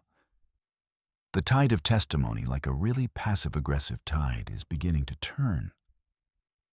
Quirky tidbit, many convents in the 14th century maintained their own incident ledgers, where sisters would record everything from missing rosaries to overly flirtatious merchants. Though rarely used in court, these logs often shaped internal investigations and whispered warnings. One scribe now reads from such a ledger. The entry, Lord Aemon made prolonged eye contact with Sister Isabel during Lent. Sister Roberta recommends next year we assign him to the chicken blessing far from the chapel. Ah, chickens again, always watching. Just when you think the testimony is finished, there's a rustle at the rear of the hall. A figure enters short, balding, red-nosed, muttering about late donkeys and soggy roads. It's Father Theobald, confessor to Lord Aymon. He's not summoned, but he insists on speaking for clarity's sake. The bishop hesitates, then waves him forward. Father Theobald says he advised Aymon to avoid temptation as the Baron had expressed concern about his own proximity to sin. He interpreted it as pride, not intent, but now, perhaps I was naive, he says, voice gravelly with regret. A deep, heavy silence settles over the room. A cleric sneezes. No one blesses him. Medieval manners selective. And then the hammer falls metaphorically, of course. The bishop declares that Lord Aymon must appear in person within 3 days or risk forfeiture of lands donated to the convent. A gasp. That's the nuclear option. Even noblemen with silk underpants flinch at losing their estates. "May I speak?" comes a voice from the back. You turn. It's Isabel. She stands without instruction, a ripple of fabric and quiet resolve. "I do not ask for vengeance," she says. "Only the right to live without fear in a place built for prayer. If Lord Aymon will not defend himself, then let his silence speak." You feel it, that sharp breath held across the room. The bishop lowers his eyes and murmurs, "So recorded." Historians still argue whether female religious testimony in such cases actually led to long-term policy shifts, or whether those moments were anomalies lost in the dust of parchment. Some say women like Isabel carved a place in the records. Others say they merely borrowed one for a moment before being shelved. But here now it matters. You were there. You saw it ripple outward. As the court adjourns, you walk with the novices down the long hallway, the echoes of today's words still trailing behind like incense. Marguerite asks you if she sounded brave. You tell her braver than most men in chainmail. That earns you joke number 3 and a tired but genuine smile. Outside pigeons swirl above the square, and somewhere a juggler fails to catch a turnip. The world is still very much the world. But for one morning, a handful of voices, young, shaken, resolute, filled the chamber with something more lasting than fear. They filled it with truth. 3 days pass. The summons went out with wax seals, threats, and all the subtlety of a drunken trumpet fanfare, but Lord Aymon de Clairvaux does not appear. Instead, a reply arrives on horseback, borne not by a noble courier, but a tired kitchen boy who smells strongly of onions and terror. He hands the bishop a folded letter sealed in gold wax and written in a scrawl more suited to battlefield bawdy songs than legal defense. In it, Aymon claims grave illness, slanderous manipulation, and insufficient hay for the journey. He adds with theatrical flair that the Lord shall judge him in his time, not a court swayed by wailing nuns and scheming cousins.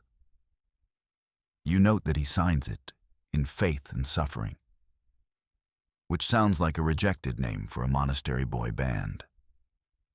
The bishop reads this aloud without inflection, then hands the parchment to a clerk who promptly adds it to a growing stack, labeled delay excuse or absolute rubbish.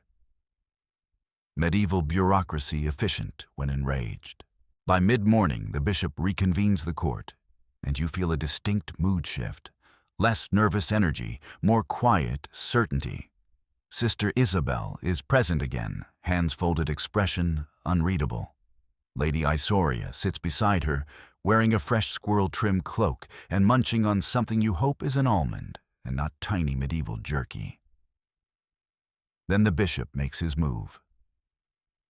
Given the accused's absence, he intones, and the consistency and corroboration of multiple witnesses, we find sufficient cause to declare Lord Aymon de Clairvaux in breach of ecclesiastical conduct and in contempt of summons.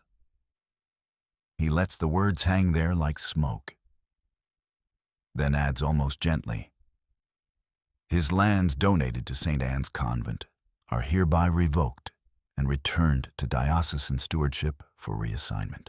Legal translation, he's taking Aymon's most visible donation, the wheat-producing parcel outside town, and handing it back to the church, which may then bestow it on someone with fewer wandering hands and better poetry. It's not full justice. It's not jail.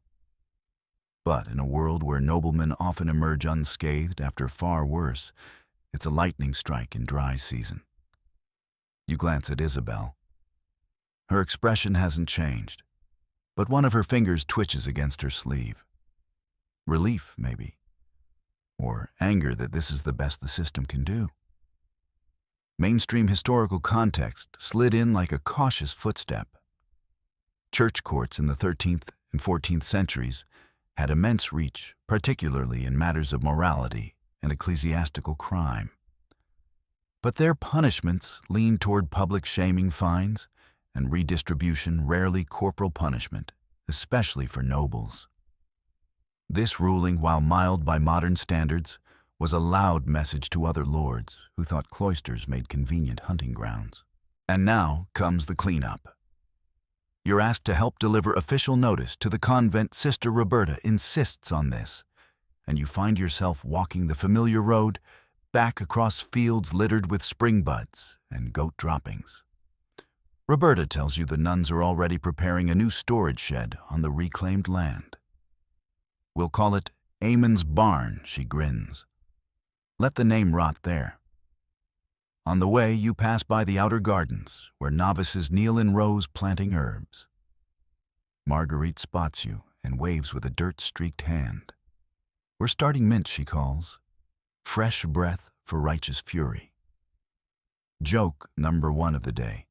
Young but promising.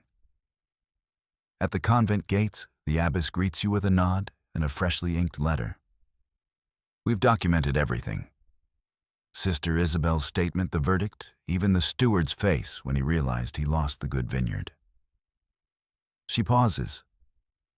It won't go public, of course, but it will be kept. For the record. And that's the crux of it, because you realize the court didn't just listen. It wrote it down. Names, dates, testimony.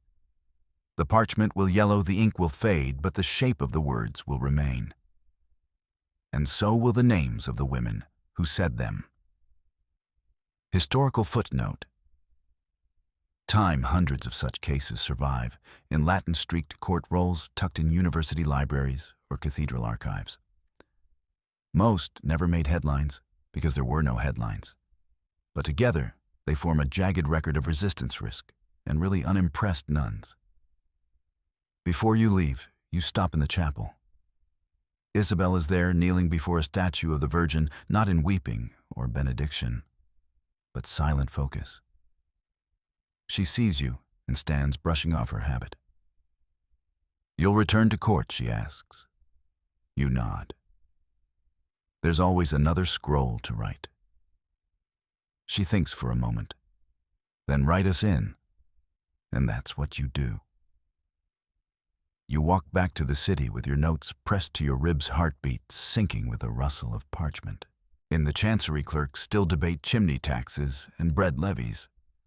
The bishop bickers with a monk over whether crows or sparrows are a worse omen. Nothing has changed. But everything has. The ink dries. The record holds. And if Lord Aymon ever does return to town, he'll find no chapel doors open to him, no feast invitations, no soft-eyed girls to impress with stolen Latin. Just a barn. Just a name nailed to wood. And maybe inside the convent walls, a faint echoing laugh. You sleep poorly that night, not because of fear, but because your mind won't let go. Even in dreams, the image persists, that parchment with Isabel's testimony inked in sure strokes by a trembling hand, sealed with wax, more importantly, belief. A belief that someone might actually listen. But here's the twist of the medieval knife. Just when you think the story is wrapping up another thread, unspools. The very next morning, as pigeons mutter over stale bread crusts in the courtyard, a new petition arrives. Hand-delivered by a friar who smells faintly of horses and recent outrage. The seal is black, a mark of serious ecclesiastical inquiry. The name scrawled across the scroll, Sister Clara of the Holy Oak Convent. You remember her faintly. Quiet, often stationed at the infirmary with a soft accent from the southern coast. She once joked that leeches were better conversationalists than most visiting priests. A good heart, quiet laugh. And now she's accusing Father Giraud. Wait, Father Giraud. That's not a name from the lay nobility, that's a priest. Now the whole tone of the room shifts. When noblemen act disgracefully, it's easier to frame the tale greed-lust, distance from God. But a priest, that's a hole in the hull. That's someone who took the same vows, who heard the same sermons about mercy and restraint, and chose to ignore them anyway. You unroll the parchment. The claim is specific. Giraud offered Clara spiritual guidance after evening vespers, then became progressively more physical. When she tried to leave, he barred the door with his chair. She escaped only when another nun entered to collect a forgotten psalter. Chilling detail, he quoted scripture throughout. Let her breasts satisfy thee at all times. Book of Proverbs. You stare at the words. There's no sarcasm left in your breath. Clara, unlike Isabel, has included the names of two witnesses, Sisters Eloise and Maria. The bishop raises an eyebrow. This is unusual. Nuns even today rarely risk naming names unless they feel absolutely cornered. That she's named too means Clara isn't alone, and she doesn't intend to be silenced. You glance around the chancery. Nobody's making jokes. Mainstream fact for the evening, while the medieval church professed strict moral codes for priests and monks' violations, were far from rare. Clerical celibacy was official doctrine, but enforcement was patchy. Some bishops turned blind eyes, others took harsh stands. It varied by region, rank, and pressure. What's emerging here? A pattern. 2 convents, 2 cases. 1 noble, 1 priest. Both accused of exploiting power behind closed doors, knowing the women they targeted couldn't simply run to a sheriff. Historians still argue whether the frequency of such cases was underreported because of fear or because church authorities quietly quashed the records. Some scrolls were later found erased and overwritten, like someone tried to scrub the story clean. But parchment remembers, and so do people. Your job now, sift through the facts. Interview Heloise and Maria. Locate Father Giraud, he hasn't yet fled, which is either brave or stupid, and begin proceedings again. The bishop assigns you to the convent at Holy Oak, with a clerk named Mathieu, who packs an astonishing number of quills for someone with handwriting like chicken tracks. The road to Holy Oak takes you west into low hills and chestnut groves. By midday, you can see the convent towers peeking out of the fog like pale teeth. A bell rings somewhere above. 1 short toll. Noon prayers. At the gates, you're greeted by a group of nuns, stern-faced and silent. Sister Clara is not among them. Instead, Heloise steps forward. She's older than you recall. Not in years, but in gravity. The kind of person who's witnessed too much and decided to carry it anyway. She nods and leads you inside. You pass through the garden cloister where herbs grow in symmetrical rows. The air smells of lavender and soot odd until you see that someone has burned the old confessional bench. Charred slats rest in the corner like bones. We'll rebuild it, Heloise mutters, with wood that forgets. Inside, Sister Clara waits in a side room flanked by 2 novices. She's pale but upright, wearing her veil tight and her rosary wrapped around her wrist like armor. Her story is consistent with the scroll, no embellishment, no dramatics. Just the same quiet horror. As she speaks, your hands tremble slightly over your parchment. You've heard worse, perhaps, but this case stings differently. Giraud wasn't just a priest, he was their confessor, their shepherd, their only male presence in a world otherwise closed to outsiders. She ends with one soft question. If he doesn't fear God, whom will he fear? You have no answer. Only ink. You gather witness statements next. Maria confirms the incident, heard shouting, entered the cell, saw Clara backing away, while Giraud stood blocking the door, quoting lines she recognized from scripture, but not in any liturgical context. It was like watching someone twist the liturgy into a knife, she says, voice shaking. Like he knew we'd hesitate before condemning him. Open scholarly debate was the widespread abuse of scripture during the medieval period a result of power-drunk clergy, or did the structure itself enable it? Some argue these men weaponized literacy in a world where few women could read. Others say it was more about isolation and unchecked authority. Either way, the words were used not to comfort, but to control. By evening, you've recorded everything. You send a courier back to the chancery. This case will not be buried in a convent ledger. It will stand trial in the diocesan court under the same bishop who faced down Lord Aymon. Giraud will be summoned, and this time the gates will not open for him until the truth has been dragged into the daylight. As you walk the cloister once more, the bell rings again. Vespers. This time Clara attends. She sits among the others' lips, moving silently in prayer. You wonder what she's asking for. Justice, forgiveness, or just peace. As the sun drops behind the hills, its light streaks across the stone walls, casting long shadows between the arches. You imagine Giraud's face when he hears the charges. And somewhere in your mind, you begin sketching the opening line of your next scroll. You don't get back to the chancery until dusk 2 days later. The court is already abuzz. Word has spread faster than your tired horse's hooves. Father Giraud, the Holyoke confessor, has been named in a formal charge.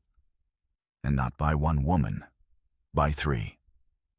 That number in clerical terms might as well be thunder. He hasn't fled. In fact, he's requested to defend himself. That's either the confidence of a man who believes the system will protect him, or the desperation of someone trying to outpace his own shame. You find him waiting in the bishop's vestibule, seated like he owns the stone under him. His robe is immaculate. A gold-threaded cross sits high on his chest, like armor, as if he's hoping the shine might distract from the mud beneath. Brother Notary, he greets you with a voice like cooled wine. I understand you've been listening to some imaginative stories. You don't reply, just unroll your scroll. To his credit or cunning, he doesn't deny the interactions. I was close to the sisters. That's true. I served them with pastoral care. Some may have misread my intent. Affection is often mistaken for impropriety by the lonely. Right. This is the moment you want to shake the bench. Instead, you jot his words down precisely. The court will read every syllable. Let them weigh it. Mainstream historical fact of the hour.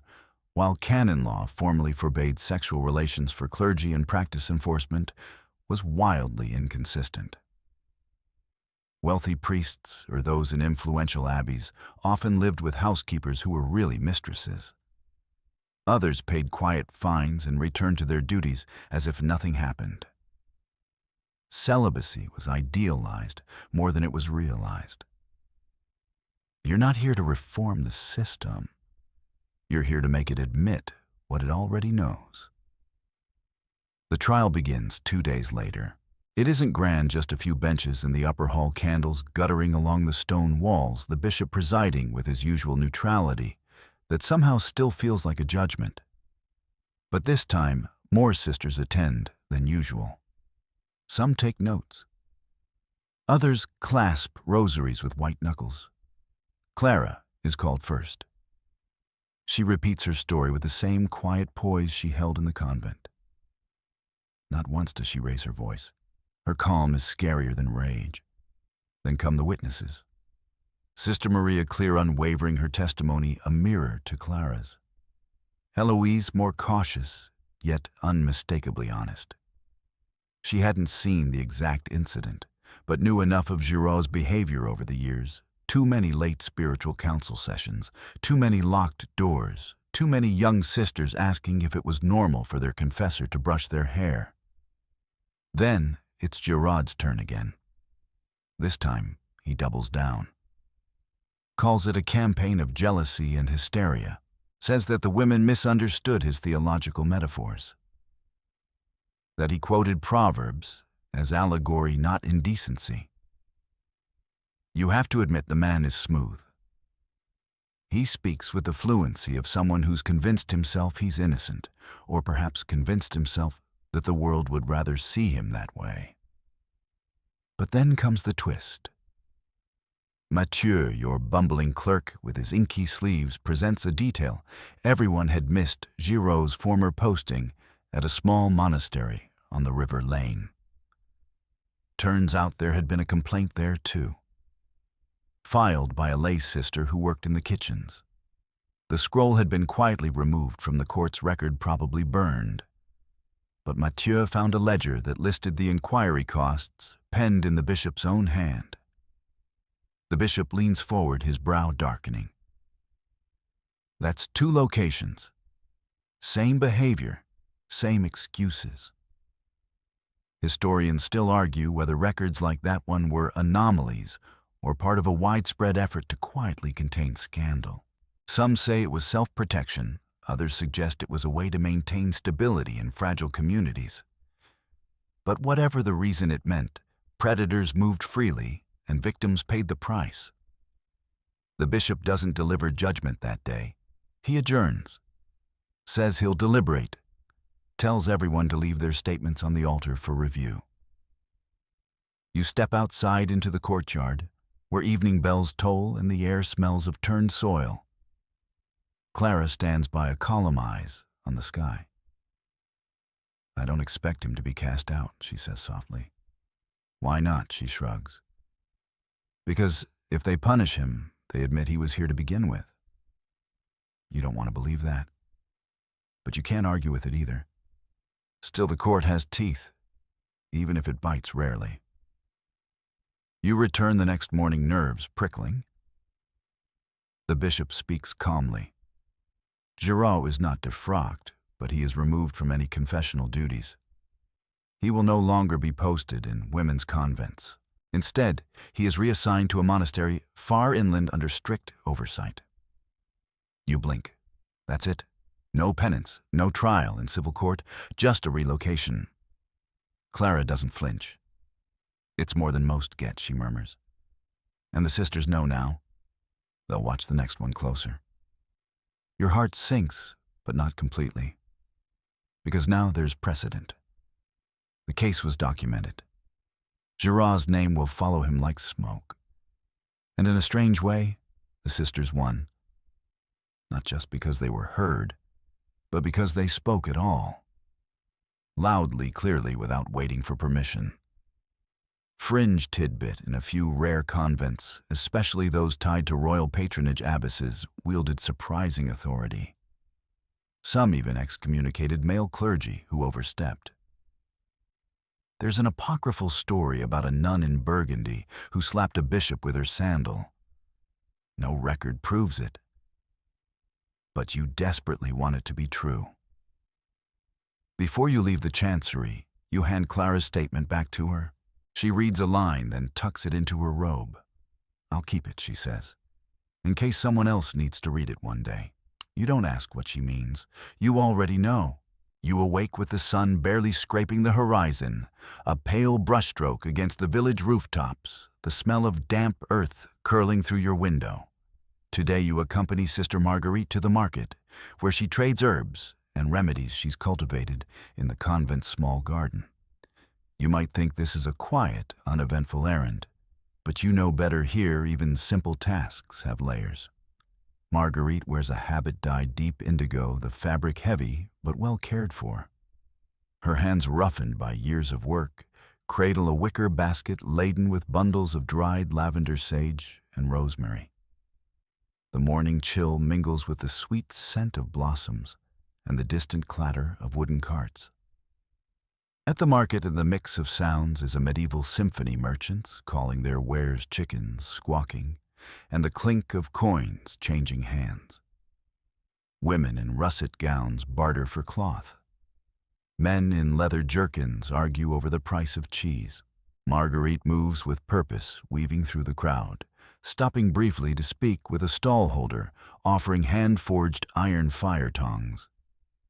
She shakes her head, but smiles politely, eyes sharp and attentive. Suddenly, a shadow looms. A local blacksmith, a man known for his gruff temper and whispered inappropriate remarks, approaches. His eyes linger a moment too long on Marguerite's face, and his words, under the guise of compliment, edge into discomfort. She stiffens, but keeps her tone calm, deflecting with a practiced ease. You catch the glint of a small wooden bucket nearby, where children playfully toss handfuls of water, laughter rising. The market's lively scene contrasts with this quiet moment of tension, an invisible thread of unease tangled in the bustle. Mainstream historical fact: while convents were sanctuaries, nuns often interacted with townsfolk daily, exposing them to risks of harassment and gossip alike. Medieval laws regarding clerical and lay misconduct varied widely, often leaving women with little recourse. A fringe tidbit floats, and some manuscripts depict feisty nuns with caricatured faces, perhaps exaggerations born of local rumor, showing how humor and scandal intertwined in medieval storytelling. Historians still argue whether complaints from nuns against laymen were ever fully heard or mostly dismissed by local courts, favoring men's reputations. Marguerite finishes her sales, the blacksmith's lingering gaze no longer bothering her as much. As she lifts her basket to leave, you notice the way the afternoon sun gilds the edges of her habit, a subtle reminder that resilience often wears quiet colors. You walk beside her back to the convent garden, the weight of the day settling into your bones, and the knowledge that even in small moments, courage whispers softly beneath the surface. The convent's cloister is a haven of stillness as you step inside, the stone walls cool under your fingertips. Sunlight filters through the high arched windows, scattering pale beams across the worn flagstones. Sister Isabella is already there, seated at a wooden bench, delicately trimming the edges of her finely groomed mustache with small silver scissors. The soft snip punctuates the silence like a gentle metronome. Her habit is saffron-colored today, a rarity reserved for feast days or special occasions. You watch as her hands move with care, brushing stray hairs with a small wooden comb carved with simple floral patterns. It's a quiet ritual, a blend of self-care and silent acceptance, marking a boundary between the sacred and the worldly. Around her, the convent buzzes softly with preparations for evening prayers. A novice lights beeswax candles with an iron fire tong, and the faint aroma of melting wax mingles with the scent of old parchment from the nearby scriptorium. You lean closer as Isabella shares a whispered story about how some nuns cultivate their facial hair as a symbol of spiritual distinction, a practice that baffled outsiders but fostered a unique sense of sisterhood inside these walls. The image contrasts sharply with the cold suspicion from the outside world, a quiet rebellion wrapped in humility. Mainstream historical fact records from certain monasteries note that some nuns did indeed groom facial hair, treating it with the same care as their habits and prayers, defying modern assumptions of neglect. A quirky tidbit. There are tales of a nun whose beard was so long it was said to curl around the chapter house like a living scarf, inspiring awe, and a few chuckles among her sisters. Historians still argue whether these grooming habits were medically necessary responses to conditions like hirsutism, or deliberate choices rooted in spiritual expression. As the last candle flickers to life, casting dancing shadows on the vellum pages of illuminated manuscripts, you realize how these quiet moments stitch together faith, identity, and resilience in patterns only visible to those who look closely. You sigh softly, comforted by the gentle cadence of convent life and the knowledge that dignity can bloom even in the most unexpected places. You wander beyond the convent walls now, where the cobbled streets of the medieval town hum with life and rumor. Market stalls brim with russet and teal fabrics, the sharp scent of fresh herbs, mingling with the earthy tang of wet straw after a morning rain. Villagers gather in small clusters, eyes darting toward the shadowed cloister like moths drawn to a distant flame. Whispers ripple through the crowd. Tales of mustached nuns travel fast, morphing with each telling. Some see these women as blessed, touched by divine favor, while others murmur of unnatural signs or hidden sins. Traders exchange coins and exaggerated stories alike, weaving myth into market chatter. You overhear a merchant jest about a nun whose beard flows like a silver river, while a pilgrim nods solemnly, swearing she healed his fever with nothing but a touch and a prayer. Children peek curiously from behind wooden carts, their wide eyes reflecting a blend of awe and confusion. The town's stone fountain bubbles quietly in the square's center, a constant amid the shifting tides of gossip. You feel the pulse of medieval life here, the tension between faith and fear, wonder and suspicion, all playing out against the rhythm of daily toil. Mainstream historical fact, medieval towns often buzzed with rumors about religious figures blending fact and folklore in ways that shaped public perception for generations. A quirky tidbit, some stories claimed the mustached nuns could ward off evil spirits simply by raising their bearded faces toward the sky, a medieval version of a charm or amulet. Historians still argue whether these stories were sincere beliefs or a form of social control reflecting anxieties about women's roles in both sacred and secular spaces. As dusk settles, you feel the weight of these intertwined tales, how truth and myth dance through time, coloring the lives of those who dare to live differently. You take a deep breath, the cool evening air, mingling with the scent of smoke from a distant hearth. And you step quietly onward, your mind weaving together the many threads of this strange, beautiful story. You return now inside the convent's thick stone walls, where silence cloaks the vaulted ceilings and soft candlelight flickers against tapestries of deep indigo and saffron. The mustached nuns move through their sacred routines with quiet dignity, their beards carefully tended, each hair brushed and trimmed as part of a ritual that blends piety and self-care. A wooden comb passes through wispy whiskers, catching stray threads of gold leaf from a nearby illuminated manuscript. In the scriptorium, a young nun dips her quill into ink, pausing to glance at an illustration of a bearded saint. She smiles softly, a knowing acceptance, perhaps even pride. The air is heavy with the scent of beeswax candles and the faint aroma of herbal ointments stored in a small ceramic jar nearby. The rhythm of whispered prayers mingles with a soft snip of scissors cutting delicate hairs. You sense a paradox here. These women embody humility, yet stand out their unique appearance, challenging rigid medieval norms.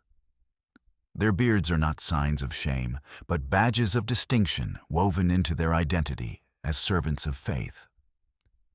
They move with grace, their russet robes swaying gently in the flickering light, echoing centuries of devotion. Mainstream historical fact records show some medieval nuns did cultivate facial hair, due to medical conditions, treating it carefully rather than hiding it. A quirky tidbit. Some accounts describe nuns using scented oils made from rose and lavender to soften their facial hair, a medieval beauty routine with a sacred twist. Historians still argue whether the grooming was purely practical or also a spiritual act, symbolizing acceptance and transformation.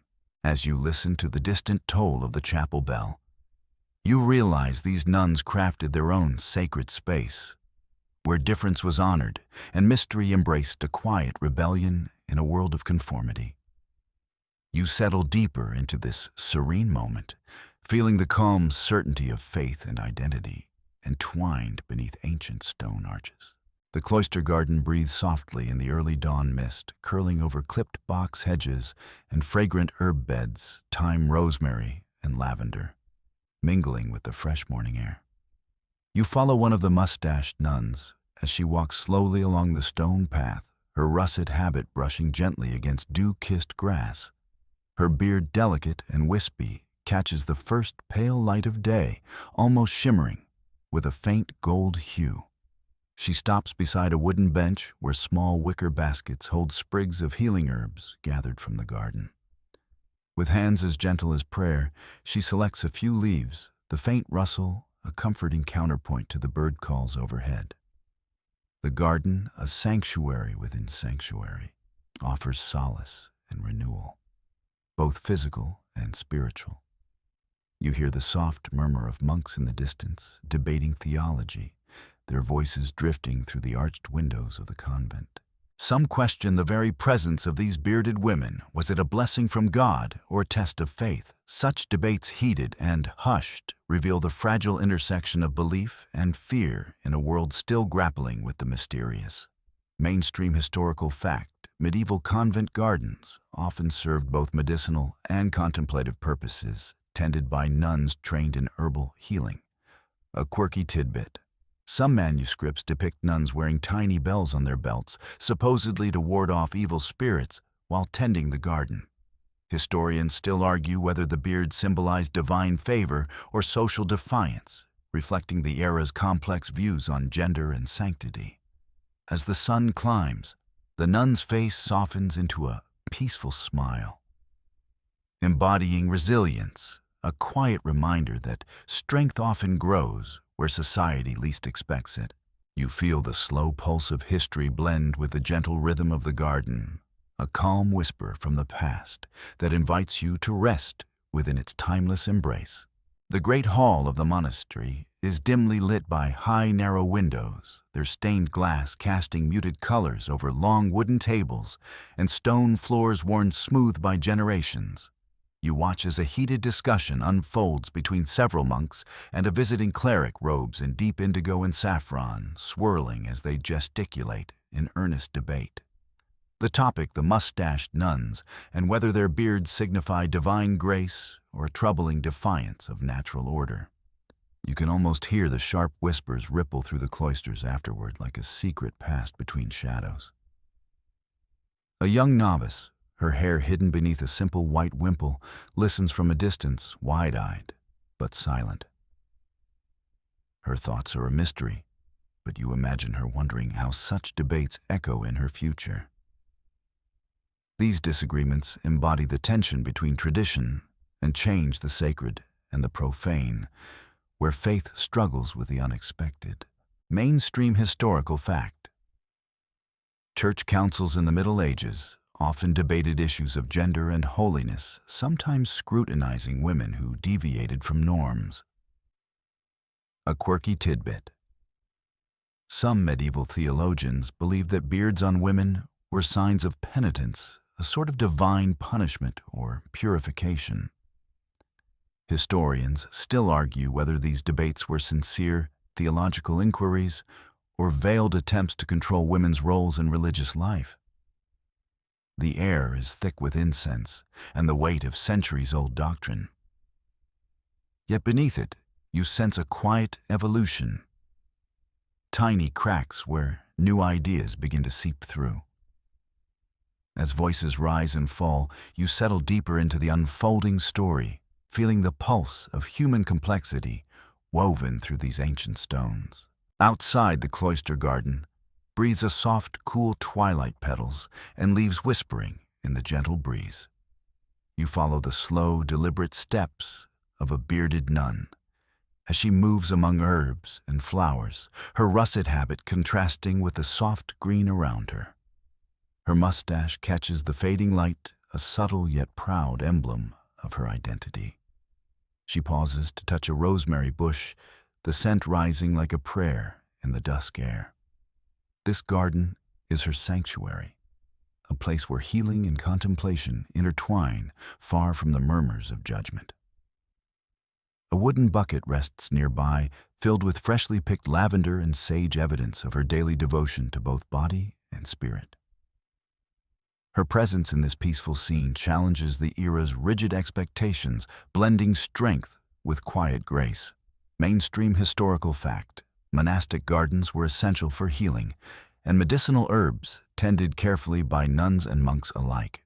A quirky tidbit: some mustached nuns were believed to possess special knowledge of herbs, their beards seen as marks of mystical wisdom by villagers. Historians still argue whether these women's facial hair was truly visible, or more symbolic, a way to mark their unique roles within the cloister. As night slowly falls, you feel a soothing calm settle over the garden, a reminder that even in strict medieval worlds, complexity and kindness bloom side by side. The candles inside the convent flicker low, casting long shadows on the stone walls as the evening prayers begin. You hear the soft murmur of voices, in hymn blending with the occasional creak of wooden pews and the distant hoot of an owl. In the dim light, the bearded nuns bow their heads in solemn devotion, and their habits' rich indigo and saffron hues glowing faintly in the shell-gold illumination that frames their faces. Each mustache, though subtle, gleams with a quiet dignity, an intimate emblem of their spiritual journey. On the wooden altar rests a small iron fire tongue, a practical tool for tending the hearth, symbolizing warmth and steadfastness amid the cold stone austerity. This moment captures the paradox of their lives, a delicate balance between humility and profound resilience. Mainstream historical fact: evening prayers were a central ritual in convent life, marked by Gregorian chants and deep communal silence. A quirky tidbit: some medieval manuscripts depict nuns with beards humorously in margins, hinting at the gentle humor within sacred spaces. Historians still argue whether the mustaches were physical traits or metaphorical, used by artists to represent holiness or defiance.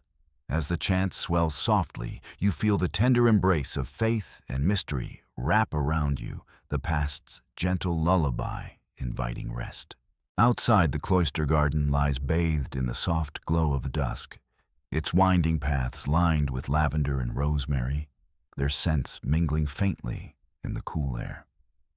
A lone mustached nun walks slowly beneath the rosy sky, her russet habit brushing gently against the ivy-clad walls.